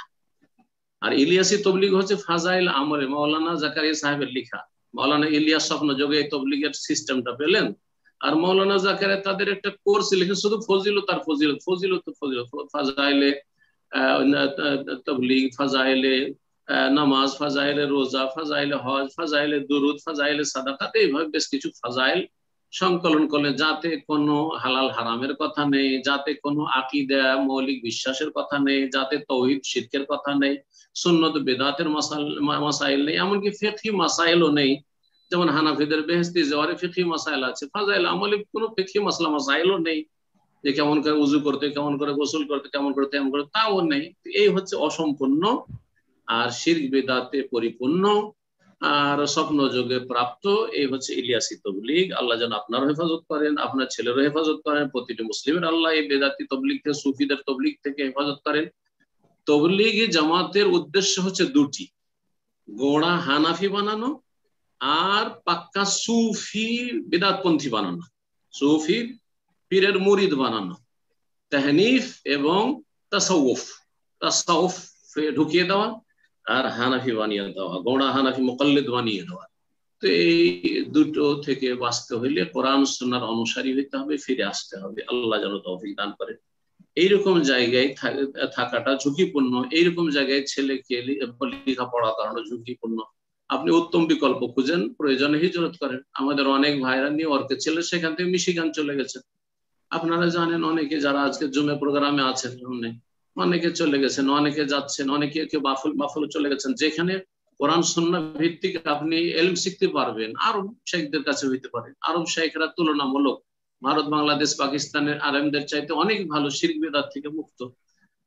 যদিও সব আরো ভালো নয়, কিছু আরবদের মধ্যে সুফিও আছে, কিন্তু কথা হচ্ছে যে তুলনামূলক ভালো বলা যেতে পারে। সুতরাং আপনাকে দেখতে হবে যে আরবদের মধ্যে অথবা আনারবের মধ্যে যারা কোরআন সুন্নাহ দাওয়াতি কাজ করে, কোরআন সুন্নাহ ভিত্তিক যারা মাদ্রাসা স্কুল পরিচালনা করে, তাদের প্রতিষ্ঠানে আপনি ছেলেকে পড়াবার জন্য সেখান থেকে আপনি স্থানান্তরিত হন, হিজরত করেন। আল্লাহ যেন সহজ করেন। জি, জাযাকাল্লাহ খায়ের। প্রশ্ন করবেন SK আসগর, প্রশ্ন করুন প্লিজ।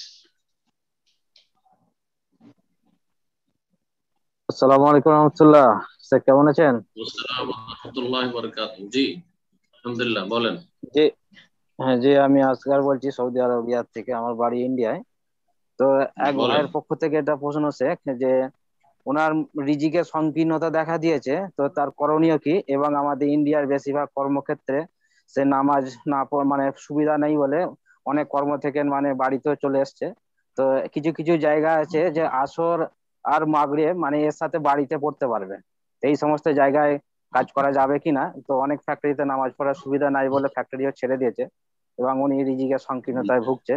তো দোয়া করবেন, আর কি কি করেনি একটু বলবেন শেখ। জাযাকুল্লাহ।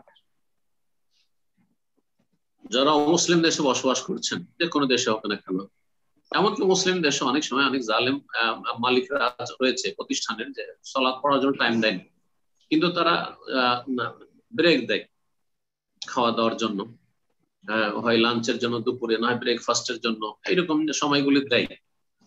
এমনকি বিড়ি সিগারেট পান করার জন্য দেয়, হারাম কাজ করার জন্য দেয়, টাইম দেয়। তো ওই যে আপনাকে একটা ব্রেক দিল ধরেন 10 মিনিটের, ওই সময়টা তাড়াতাড়ি উজু করে সালাত পড়ে নেন।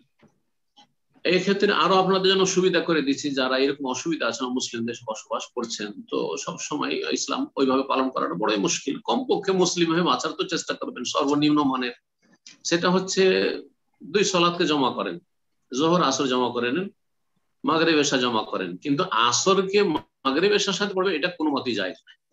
তখন বলবো কাজ ছেড়ে দেন, অন্য জায়গায় তলাশ, অন্য কাজ করেন, অন্য স্বাধীন কাজ করেন। আল্লাহ স্বাধীন কাজ আছে, ফ্যাক্টরিতে না কাজ করে অনেকে আপনার ড্রাইভিং শিখে নিয়ে আপনার নিজের পয়সা থাকে নিজের গাড়ি চালাচ্ছেন, অথবা নিজের পয়সা না থাকে অন্য কারো গাড়ি চালাচ্ছেন, স্বাধীন অন্তত গাড়ি চালাচ্ছেন, গাড়ি আপনার হাতে, গাড়ি থামিয়ে দিয়ে নামাজটা টাইমে পড়ে নিলেন। তো আর আশা করি জোহর আসর জমা করার এই যে সুযোগ, আর মাগরিব এশা জমা করার সুযোগ আছে, আর ফজরের সময়, তো এতে আশা করি যথেষ্ট হবে। সেটা জোহর আসরের মাঝামাঝি যদি পড়েন সবচেয়ে ভালো, অথবা যেই সময় হোক না কেন। হয়তো জোহর আসর মাঝামাঝি আপনি ছুটি পাচ্ছেন না, কিন্তু জোহরের সময় একটা ব্রেক পেয়েছেন, আসরের সময় আর পাবো না, একদম মাগরিব, ওই সময়তে আসর পড়ে নেন। মাগরিবের সময় ব্রেক নাই, ঠিক আছে, এশার সাথে মিলিয়ে পড়বো, ঠিক আছে, রাত 10টায় আমি ফ্রি হব, সেই সময় এশার সাথে মিলিয়ে মাগরিব পড়ে নেন, চলেন, চলবে, এরকম অবস্থায় নিরুপায়। কিন্তু আপনি আসরকে সূর্য ডুবিয়ে দেবেন, কোনো মতেই সালাত কবুল হবে না। না না, যতক্ষণ হুঁশ আছে, ইন্না সালাতা কানাত আলাল মুমিনিনা কিতাবাম মাওকুতা, সালাত মুমিনদের উপর ফরজ করা হয়েছে ওয়াক্ত মোতাবেক, সময় নির্ধারিত করে। সময়ের শুরু রয়েছে, শেষ রয়েছে, এর মাঝে সালাত হইতে হবে। একটি শুধু সুযোগ আছে, রাসূলুল্লাহ সাল্লাল্লাহু আলাইহি ওয়াসাল্লাম বিভিন্ন সময়গুলিতে, যেমন সফরে, অসুস্থ অবস্থায়, ভয় ভীতির সময় 2 ওয়াক্ত জমা করেছেন, জোহর আসর জমা করেছেন, মাগরিব এশা জমা করেছেন। তো এরকম করতে পারে। এইরকম ইস্তেহাজা রোগী, যাদের পেশাবের সমস্যা, সবসময় পেশাব ফোটা ফোটা পড়তে থাকে, এইরকম রোগী, যেমন অসুস্থতা বললাম, এই ধরনের অসুস্থতা, অথবা বারবার উজু করতে পারছে না, কষ্ট হচ্ছে রোগীর, বারবার সালাত পড়ানো মুশকিল হচ্ছে, ঠিক আছে, জোহর আসর একবার পড়িয়ে নেন, একবার উজু করিয়ে বা তেমন করিয়ে মাগরিব এশা একবার পড়িয়ে নেন। এইভাবে যখন এই ক্ষেত্রগুলোতে জায়েজ রয়েছে, তেমনই এইরকম রুজি রোজগারের জন্য কোনো রাস্তা পাচ্ছেন না, কাফের দেশে বাস করছেন, তো এইভাবে করে নেবেন। আবার বলছি, জোহরের সালাত জোহরের আগে হবে না, মানে সূর্য মাথার উপর দিয়ে গড়েনি সকাল 10টা 11টায়, ডিউটির আগে আমি পড়ে নেবো, এটাও হবে না। এইরকমই জোহর আসরের সালাত মাগরিব পরে হবে না, ফজরের সালাত সূর্য ওঠার পরে হবে না। আশা করি বিষয়টি বুঝতে পেরেছেন। আল্লাহ বুঝার তৌফিক দান করুন, এবং যেই ব্যক্তি আল্লাহকে ভয় করবে তার জন্য বহু রাস্তা আল্লাহ বের করে দিবেন। আসলে চেষ্টা করি না, কোরআনের সূরা তালাকা বলছেন যে আল্লাহকে ভয় করবে তার জন্য আল্লাহ মাখরাজ, এক্সিট, অবশ্যই এক্সিট আছে, কিন্তু এক্সিট তলাশ করার জন্য একটু কষ্ট করা লাগবে। আল্লাহ তৌফিক দান করেন। জাযাকুমুল্লাহ খাইর। ওস্তাদ জি, উনি আরেকটা বিষয় জানতে চাচ্ছিলেন, হলো যে এই এখন ইনকাম কম হওয়ার কারণে তাকদীরের প্রতি একটা বিরূপ প্রতিক্রিয়া করছে, এরকমটা হলে পরে কি করবে? দিনের প্রতি কি হচ্ছে? তাকদীরের প্রতি নাকি? যে তাকদীরের উপরে একটা প্রভাব পড়ছে, এটা খারাপ প্রভাব পড়ছে আর কি, যেহেতু আগে ইনকাম ভালো ছিল, এখন এটাই তো, হ্যাঁ আল্লাহ, এটার নামই তো তাকদীর। নবী সাল্লাল্লাহু আলাইহি ওয়াসাল্লামের মক্কার তাকদীর কেমন ছিল, মদিনার তাকদীর কেমন ছিল, মক্কা বিজয়ের আগে কেমন ছিল, মক্কা বিজয়ের পরে কেমন ছিল, যেই ব্যক্তি মক্কা থেকে যখন হিজরত করেছেন এমন ভাবে লুকিয়ে যেতে হয়েছে, এমন ভাবে লুকিয়ে যে সর পাহাড়ের গুহাতে গিয়ে লুকিয়ে থাকতে হয়েছে 3 দিন, তাও উল্টো দিকে, মদিনার একেবারে উল্টো দিকে, ইয়ামানের দিকে সর পাহাড়। আর কিভাবে গিয়েছেন, 100 উট পুরস্কার মোহাম্মদ সাল্লাল্লাহু আলাইহি সাল্লামকে জীবিত অথবা মৃত কেউ যদি এনে দিতে পারে। আল্লাহু আকবার। তিনি 8ম হিজরিতে যখন আসছেন, কত পরিবর্তন। এর নামই তকদির। তকদির মানে শুধু মিষ্টি মিষ্টি নাকি, তকদির মানে ভালো এবং মন্দ। ওয়াল কাদির খাইরিহি ওয়া শাররি, ভালো মন্দ তকদিরে দুটোই হতে পারে একই মানুষের। এখন ভালো, একটু পরে অসুস্থ, গত কয়েকদিন আগে অসুস্থ, আজকে সুস্থ, এর নামই তো তকদির। মাঝে মাঝে টেনশন দুশ্চিন্তা, মাঝে মাঝে আলহামদুলিল্লাহ খুব খুশি, জি, এরই নামই তকদির। হ্যাঁ, কখনো জীবিত, কখনো মৃত, কখনো খেয়ে, কখনো অনাহারে, এর নামই তকদির। নবী সাল্লাল্লাহু আলাইহি ওয়াসাল্লাম সাহাবীরা কত অনাহারে থেকেছেন, তো আপনাকে যদি অনাহারে থাকতে হয় তো কেন এটা মেনে নিতে হবে না? তো মিষ্টি মিষ্টি সুন্নতটা মেনে নেবেন শুধু। আল্লাহ যেন বুঝার তৌফিক দান করেন। আসলে ঈমান আল্লাহর প্রতি এবং সন্তুষ্টি প্রকাশ, তকদিরের উপর সন্তুষ্টি প্রকাশ এবং আল্লাহর প্রতি আস্থা ভরসায় এত দুর্বলতা চলে এসেছে যে আমরা সুবিধাবাদী মুসলিম। ভালো ভালো আল্লাহ খাওয়াইলে বদবন্দি করলাম, আর খেতে পাই না, পেটে ভাত নাই, আর কি নামাজ আর রোজা, তাই না? আল্লাহ কখনোই ভাবে জান্নাত দেবেন না, সুবিধাবাদী। আল্লাহ যেন বুঝার তৌফিক দান করেন। জাযাকুমুল্লাহ খাইর। এখন প্রশ্ন করবেন মুশফিক, প্রশ্ন করুন প্লিজ। আসসালামু আলাইকুম শাইখ। আসসালামু রাহমাতুল্লাহি ওয়া বারাকাতুহু। জি বলেন। জি শাইখ, আমার প্রশ্নটি উপার্জন বিষয়ে এবং আমি এই বিষয় নিয়ে সিদ্ধান্তহীনতায় ভুগছি। আমি শাইখ বিশ্ববিদ্যালয়ে পড়াশোনা করছি এবং সরকারি প্রশাসনের প্রথম শ্রেণীর চাকরিতে যোগদানের জন্য প্রস্তুতি নিচ্ছি। বিশ্ববিদ্যালয়ে ইতিহাস নিয়ে পড়াশোনা করছি। ইতিহাস নিয়ে পড়াশোনা করছি এবং সরকারি প্রশাসনের প্রথম শ্রেণীর চাকরিতে যোগদানের জন্য প্রস্তুতি নিচ্ছি। কিন্তু এই চাকরিতে মূল কাজ হলো প্রশাসন পরিচালনা করা, তবে এর পাশাপাশি সরকারের নির্দেশ অনুযায়ী কিছু ইসলাম বিরোধী কাজেও যুক্ত হতে হয়। যেমন যে আমার কার্যালয় থাকবে, অফিস থাকবে, সেখানে প্রধানমন্ত্রী এবং জাতির পিতার ছবি ঝুলাইতে হবে। তারপর সরকারি এবং আন্তর্জাতিক বিভিন্ন দিবস পালন করতে হয়, ভাস্কর্যে ফুল দিতে হয়। তারপরে শহীদ যারা আছে ওনাদের যে প্রাণ দিবস, ওইখানে ফুল দিতে হয় আর কি ওনাদের কবরে। তারপরে দরিদ্রদের উন্নয়নের জন্য ক্ষুদ্র ঋণ ভিত্তিক আর্থিক প্রতিষ্ঠান পরিচালনা করতে হয়। তারপরে হচ্ছে যে দেশীয় সংস্কৃতির বিকাশের নামে নাচ গান শেখানোর জন্য সাংস্কৃতিক প্রতিষ্ঠান পরিচালনা করতে হয়। তারপরে আছে যেমন নারী জাগরণ এবং আধুনিকতার নামে নারীদেরকে পুরুষের সাথে মিশিয়ে উপার্জনের জন্য আহ্বান করা হয়। তো শাইখ, এই যে বিষয়গুলো আছে, তো এই বিষয়গুলো কি ধরনের গুনাহ এবং পিতামাতারও স্বপ্ন যে আমাকে এই জায়গাটাতে তারা দেখবেন, তো এখন এই জায়গাতে আমি যুক্ত হতে পারবো কিনা? ইনশাআল্লাহ জানিয়ে উপকৃত করবেন। পিতা মাতার স্বপ্নটা ভালো হওয়া উচিত। আল্লাহ যেন পিতা মাতাকে ভালো স্বপ্ন দেখার তৌফিক দান করেন আর হারাম স্বপ্ন থেকে আল্লাহ বাঁচিয়ে রাখেন। যে বিষয়গুলো উল্লেখ করেন সেগুলি জায়েজ নয় এবং সেগুলি বিদআত আর বেশ কিছু গুনার কাজ। এখন এতে আপনাকে তো বাধ্য করে নিয়ে যাওয়া হচ্ছে না, আপনাকে তো বলা হচ্ছে যে বাধ্যতামূলক আপনাকে এখানে চাকরি নিতেই হবে, বলছেন না, আপনি স্বেচ্ছায় নিতে যাচ্ছেন। আপনার বাপও স্বেচ্ছায় ওই হারাম রুজিতে ঢুকাতে চাইছেন, কেন ঢুকবেন আপনি? ঢুকবেন না, যেখানে আলহামদুলিল্লাহ আমার কাছে উত্তম বিকল্প আছে। যেসব দেশগুলিতে মুসলিমদেরকে চাকরি দেওয়া হয় না, অমুসলিমকে চাকরি দেওয়া হচ্ছে, মুসলিমদেরকে তাদের হার অনুপাতে চাকরি দেওয়া হয় না, তো মুসলিমরা কি না খেয়ে মরে যাচ্ছে?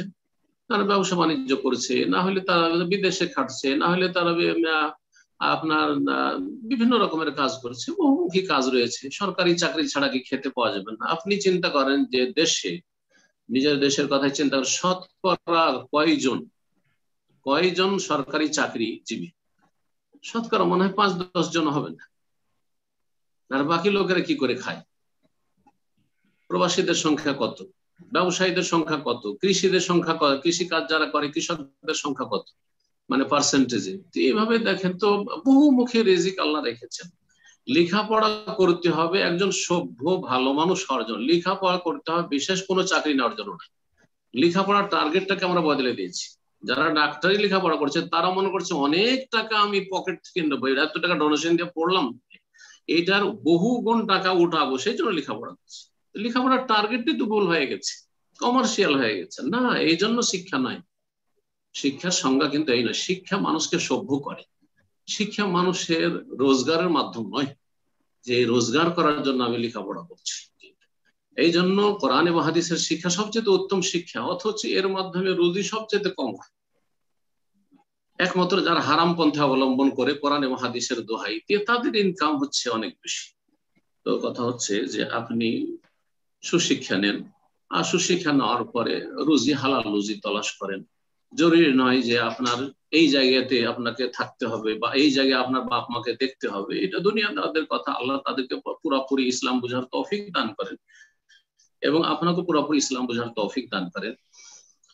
তো যথাসাধ্য হারাম থেকে বেঁচে থাকবেন।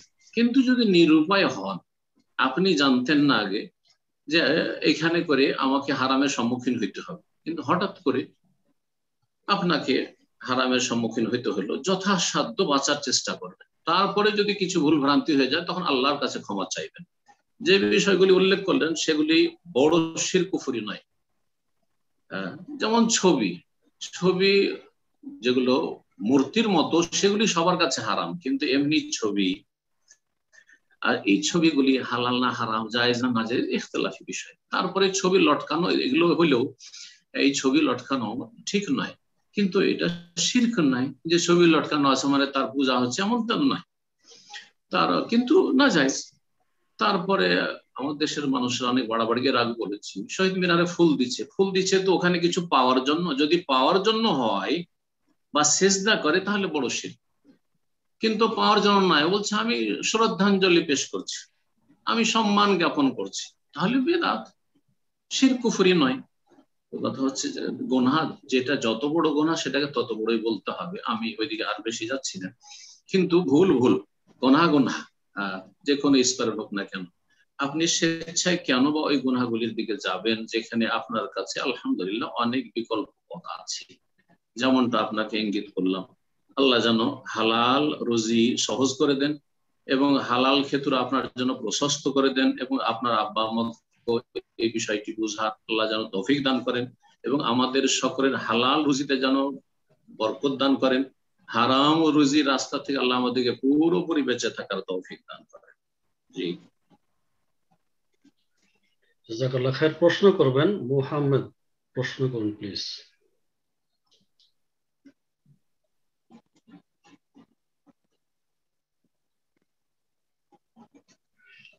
মোহাম্মদ, আপনি আনমিউট করুন, প্রশ্ন করুন।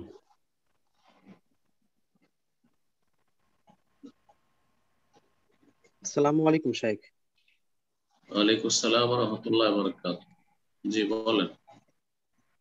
জি শাইখ, আমার প্রশ্ন হচ্ছে আপনি একটা মাসালা বলেছিলেন যে গণতান্ত্রিক দেশে গণতন্ত্রকে ঘৃণা করে অধিক শরিয়া বিরোধী দলকে ক্ষমতা থেকে সরানোর জন্য তুলনামূলক কম বিরোধী ভ্রান্ত ইসলামিক দলকে ক্ষমতায় নিয়ে আসার জন্য রাজনীতিতে অংশগ্রহণ করা বৈধ হবে, তুলনামূলক ভালো একটা দলকে নিয়ে আসার জন্য। তো এখন প্রশ্ন হচ্ছে বিষয় যে তুলনামূলক কম ভ্রান্ত এবং কম ইসলাম বিরোধী সেই দলকে নির্বাচনে ভোট দেওয়া মানে যাবে কিনা, আর হচ্ছে এই দলের ক্ষমতা শুধুমাত্র ভোট দিলাম সাথে থাকলাম এটাই তো শেষ না, পরবর্তীতে এদের ক্ষমতা টিকিয়ে রাখার জন্য সাথে থাকতে হবে। এবং এভাবে দেখা যাচ্ছে যে আমাদের দেশের যে মানে জামায়াত ইসলাম যে ক্ষমতায় ইসলামী আছে, এরা হচ্ছে শিয়া রাফিজি ঘেঁষা।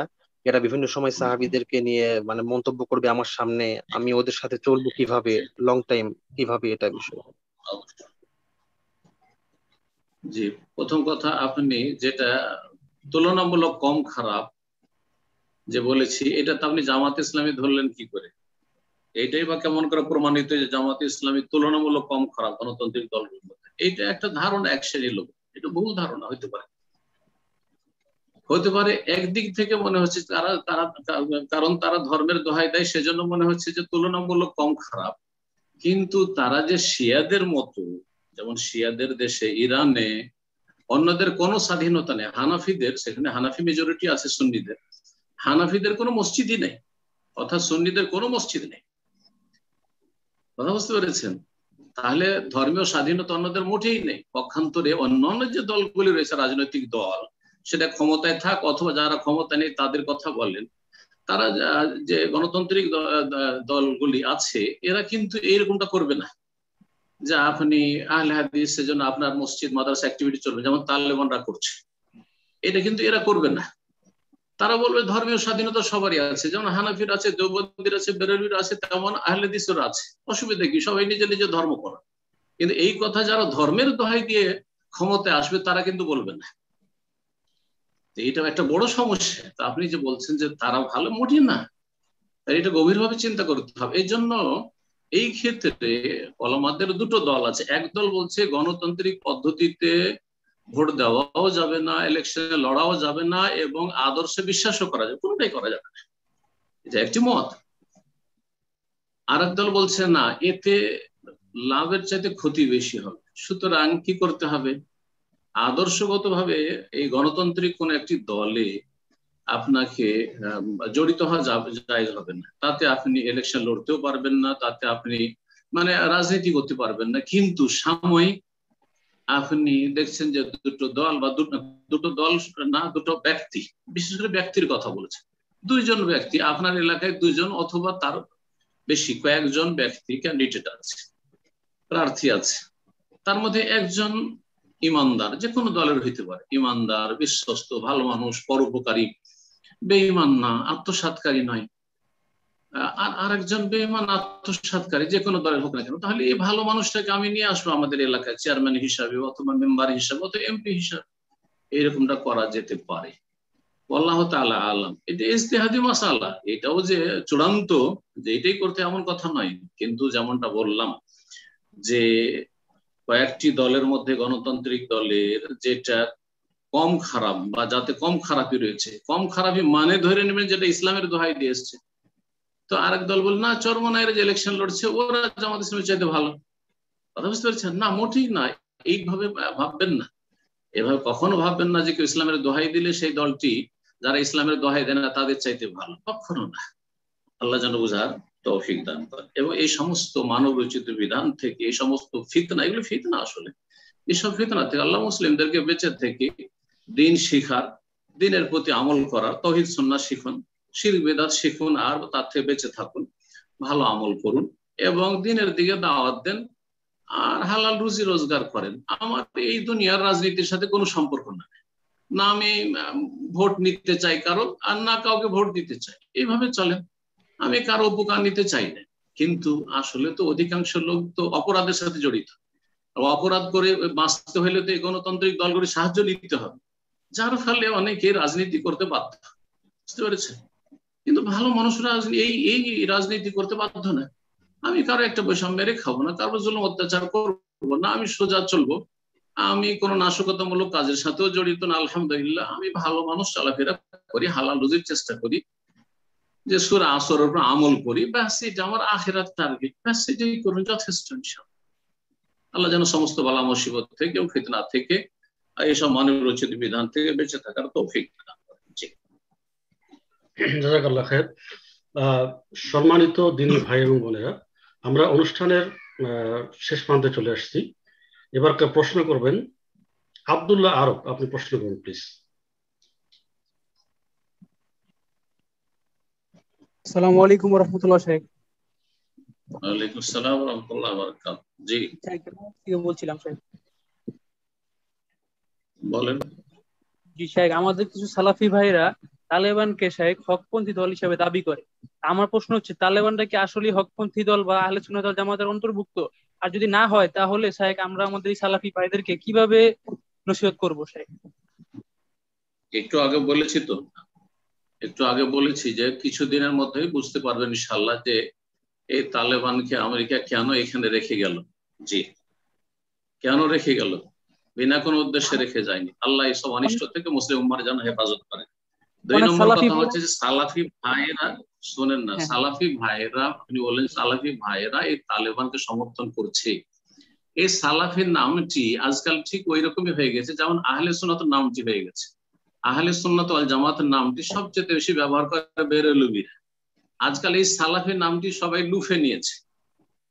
সালাফির নামটি জঙ্গিরাও লুফে নিয়েছে, এর ছত্রছায়ায় লুকিয়ে আছে, আত্মগোপন করে আছে। সালাফের নামটি ইখওয়ানি জামাতিরাও লুফে নিয়েছে। সালাফের নামটি একটু যারা মডিফাই হয়ে এসছে তবলিগ থেকে আর হানফিয়াত থেকে। ওই ওরাও লুফে নিয়েছে, কিন্তু আসলে মূলত তারা হানাফি দেওবন্দীদের সাথে মহব্বত, তবলিগীদের সাথে তাদের মহব্বত রয়েছে। সুতরাং সাবধান। তো সালাফি নামটা এত সহজ নয়, সালাফি আদর্শটা, সালাফি মানহাজটা এত সহজ নয় যে সোশ্যাল মিডিয়াতে ফেসবুকে এর নামটা লিখে অমুক সালাফি, আর বা কোনো সালাফি আলেমের একটা ছবি দিয়ে রেখে যে প্রোফাইলে বাস সালাফি হয়ে গেল। না, এরা সালাফি নয়। সালাফি হইতে হবে এলমে, সালাফি হইতে হবে আমলে, সালাফি হইতে হবে আকীদা মানহাজে, সালাফি হইতে হবে ইবাদত বন্দেগীতে, সালাফি হইতে হবে আখলাক আমলে। অধিকাংশই ছাঁটাই হয়ে যাবে, এইসব বিষয়গুলি দেখলে অধিকাংশ ছাঁটাই হয়ে যাবে। আর এই ছাঁটাইয়ের জন্যই তালেবান সম্পর্কে যখন এদের মন্তব্যগুলো দেখবেন তখনই ছাঁটাই হয়ে যাবে যে কে আসল সালাফি আর কে নকল সালাফি, যেমন কে আসল আহলে সুন্নাত ওয়াল জামাত আর কে নকল মাজার পূজারী সুফি আহলে সুন্নাত ওয়াল জামাত বোঝা যায়। ঠিক তেমনই বুঝতে পারবে। আল্লাহ জানো এই কথিত সালাফি যারা এই সালাফি নামটি আজকাল লেবাস হিসাবে ব্যবহার করেছে দুনিয়ার গরজে, আল্লাহ তাদের অনিষ্ট থেকে উম্মাতে মুসলিমার হেফাজত করে। প্রশ্ন করবেন এবং আজকের অনুষ্ঠানের সর্বশেষ প্রশ্ন, এরপরে ওস্তাদ জি আপনি অনুষ্ঠান শেষ করে দেবেন ইনশাআল্লাহ। একটা সর্বশেষ প্রশ্ন, সোহানা খান, আপনি প্রশ্ন করুন প্লিজ। আসসালামু আলাইকুম শাইখ। ওয়ালাইকুম আসসালাম ওয়া রাহমাতুল্লাহি ওয়া বারাকাতুহু। জি জি শাইখ, আমি বাংলাদেশের কুষ্টিয়া থেকে বলছি। শাইখ, আমার প্রশ্ন করার আগে একটু অনুমতি চাচ্ছি। অনুমতি? জি শাইখ, আমরা হচ্ছে দুই বোন একসাথে আপনার মানে এখানে ক্লাস করি, তো দুইজনের প্রশ্ন একসাথে করা হয় না, একজনের হইলে আরেকজনের পারি না। তাই দুইজন যদি আমরা আজকে একসাথে প্রশ্ন করতে পারতাম, যদি অনুমতি দেন। আগামী সপ্তাহে আরেকজন করবেন, একসাথে দুটো প্রশ্ন বলে দেন, কি আছে বলেন। জি শাইখ, হচ্ছে আগের সপ্তাহে আমি প্রশ্ন করেছিলাম যে খারিজি সম্পর্কে বা সহিহ বুখারী সম্পর্কে একটি প্রশ্ন করেছিলাম। তো আপনার একটা ভিডিওতে ভূমিকা প্রথম পর্বে আপনি বলছেন যে সহিহ বুখারী মানে ইমাম বুখারী রাহিমাহুল্লাহ তার স্বপ্নে মুহাম্মদ সাল্লাল্লাহু আলাইহি ওয়াসাল্লামকে দেখছেন, কিন্তু তার জন্ম এবং মুহাম্মদ সাল্লাল্লাহু আলাইহি ওয়াসাল্লামের মৃত্যু এতটা ডিফারেন্স আছে যে তার মানে তার চেহারা সম্পর্কে তার জানা সম্ভব না। এই স্বপ্ন সম্পর্কে আমি একটু বিস্তারিত জানতে চাচ্ছিলাম। আর আমার বোনের প্রশ্নটা হচ্ছে, আসসালামু আলাইকুম। বলেন। ইশাক, আমি একবার অসুস্থ হয়েছিলাম, তখন আমি নামাজ পড়ার সময় দোয়াগুলো ঠিক মতো পড়তে পারতাম না, মানে দোয়াগুলো স্পষ্ট হতো না, আমি মানে দোয়া পড়তেই পারতাম না। তাই সেই অবস্থায় আমার নামাজ কি হয়েছে? ইনশাআল্লাহ ইনশাআল্লাহ যতটা পেরেছেন হয়ে গেছে ইনশাআল্লাহ। যা অতীত হয়ে গেছে আল্লাহ মাফ করবেন, আল্লাহর কাছে ক্ষমা চান, ইনশাআল্লাহ আল্লাহ কবুল করুন। চেষ্টা করেছেন, নামাজ যে পড়েছেন এটা প্রশংসনীয়, নামাজ কবুল হয়েছে। এখন ওই আগের প্রশ্নের উত্তর দিই। যে প্রশ্ন করলেন সেটা হচ্ছে ইমাম বুখারী রাহিমাহুল্লাহ সম্পর্কে। ইমাম বুখারী রাহিমাহুল্লাহ যে নবী সাল্লাল্লাহু আলাইহি ওয়াসাল্লাম স্বপ্নে দেখেছেন, জি, তো সেটা কি করে বোঝা যাবে যে নবী সাল্লাল্লাহু আলাইহি ওয়াসাল্লাম দেখেছেন? ইমাম বুখারী রাহিমাহুল্লাহ যে নবী সাল্লাল্লাহু আলাইহি ওয়াসাল্লামের যে দৈহিক গঠন সে সম্পর্কে যে হাদিসগুলি, সে সম্পর্কে আমাদের চাইতে অনেক বেশি জানতেন, কারণ তিনি হাদিস সংকলন করেছেন এবং তিনি কয়েক লক্ষ হাদিসের তিনি হাফেজ ছিলেন। সুতরাং নবী সাল্লাল্লাহু আলাইহি ওয়াসাল্লাম দেখতে কেমন ছিলেন, লম্বা কম কেমন ছিলেন, তার দাড়িগুলি কেমন ছিল, তার চুল কেমন ছিল, তার চলাফেরা হাঁটা কেমন ছিল, এই সম্পর্কে যে হাদিসগুলি রয়েছে সেগুলি সম্পর্কে আজকালকার আলেম ওলামাদের চাইতে অনেক বেশি জানতেন তিনি। সুতরাং তিনি যে নবী সাল্লাল্লাহু আলাইহি ওয়াসাল্লামকে দেখেছেন, আমরা আশা করব যে তিনি সত্যি নবী করিম সাল্লাল্লাহু আলাইহি ওয়াসাল্লাম দেখেছেন। আর তারপরে তিনি আল্লাহর নেক বান্দা ওলি ছিলেন। আসলে তো আমাদের দেশে পীর সুফি বেদাতি গুলোকে ওলি বলা হয়। আমার ভারত, বাংলাদেশ, পাকিস্তানে মুশকিলটা হচ্ছে যে শাহজালাল আল্লাহর ওলি ছিলেন, শাহপুরান আল্লাহর ওলি ছিলেন, হ্যাঁ, খাজা মঈনুদ্দিন চিশতি আল্লাহর ওলি ছিলেন, ঠিক আছে, কিন্তু ইমাম বুখারী আল্লাহর ওলি ছিলেন, ইমাম আবু হানিফা, ইমাম শাফি, মালিক, আহমদ আল্লাহর ওলি ছিলেন, ইমাম ইবনে তাইমিয়া আল্লাহর ওলি ছিলেন। এইসব কথা তো কোনো আলেমের কাছে শুনবেন না। সমস্যা তো এখানে, ভেজাল তো এখানে।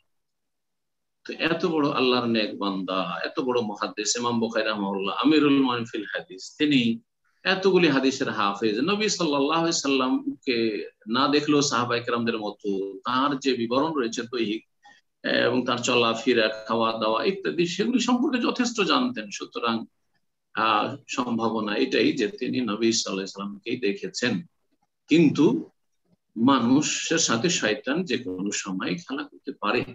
নবী সাল্লাল্লাহু আলাইহি ওয়াসাল্লামের রূপ ধরে আসতে পারবে না, কিন্তু অন্য রূপ ধরে এসে, আমার আপনার রূপ ধরে এসে বলতে পারে যে আমি নবী, কথা বলতে পারে। যেমন মির্জা গোলাম আহমদ কাবাদানি বলেছে আমি নবী, জি। তা এইরকম মুসাইলামা কাজ্জাব বলেছে আমি নবী, ঠিক তেমনই কেউ স্বপ্নে কোন জিন শয়তান এসে বলতে পারে।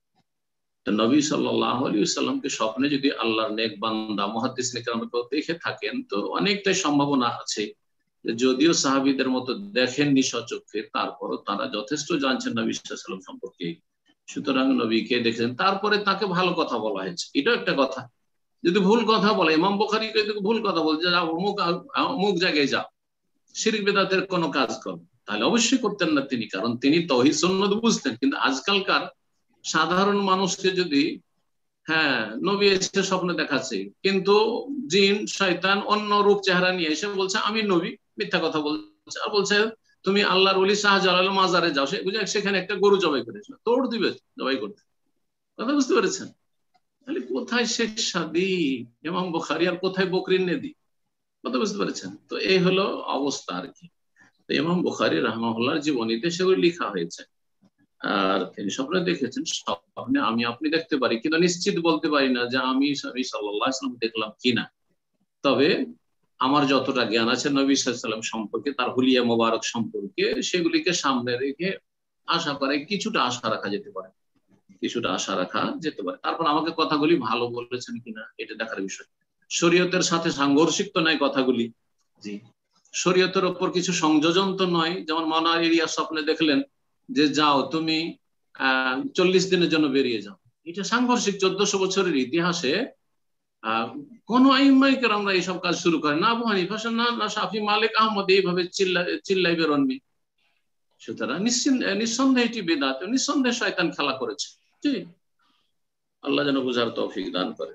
জি, এখানে আলোচনা শেষ করছি, কারণ এটি ছিল আমাদের সর্বশেষ প্রশ্ন। শেষখানে দোয়া করি আল্লাহ রাব্বুল আমাদের সবার যেন কল্যাণ করেন, বিশেষ করে যেসব ভাই বোনেরা আমাদের আজকের জুমের এই প্রোগ্রামে অংশ নিয়েছেন, আল্লাহ তাদেরকে যেন উত্তম বদলা দান করেন, আল্লাহ তাদের দিন দুনিয়ার সার্বিক কল্যাণ দান করেন, এবং যে সমস্ত ভাই বোনদের যে কোনো সমস্যা রয়েছে, আল্লাহ সমস্ত সমস্যার সমাধান যেন সহজ করে দেন, এবং সমস্ত মুশকিলকে যেন আসান করে দেন, সমস্ত বালা মুসিবতকে আল্লাহ যেন দূর করে দেন, সমস্ত দুশ্চিন্তা যেন দূর করে দিন, দুনিয়ার সার্বিক কল্যাণ আল্লাহ যেন দান করেন। আমাদের সকলকে আল্লাহ রাব্বুল জান্নাতের পথে অবিচল রাখেন এবং জান্নাতুল ফিরদৌস দান করে জাহান্নামের আযাব থেকে রক্ষা করেন। আল্লাহর সমস্ত রকমের ফিতনা থেকে, বহুমুখী যে ফিতনা আসছে আর আসবে, সমস্ত ফিতনা, দিন দুনিয়ার ফিতনা থেকে আল্লাহ যেন আমাদেরকে বাঁচিয়ে রাখেন। ওয়া সাল্লাল্লাহু আলা নবিয়িনা মুহাম্মদ ওয়া আলা আলিহি ওয়া সাহবিহি আজমাইন।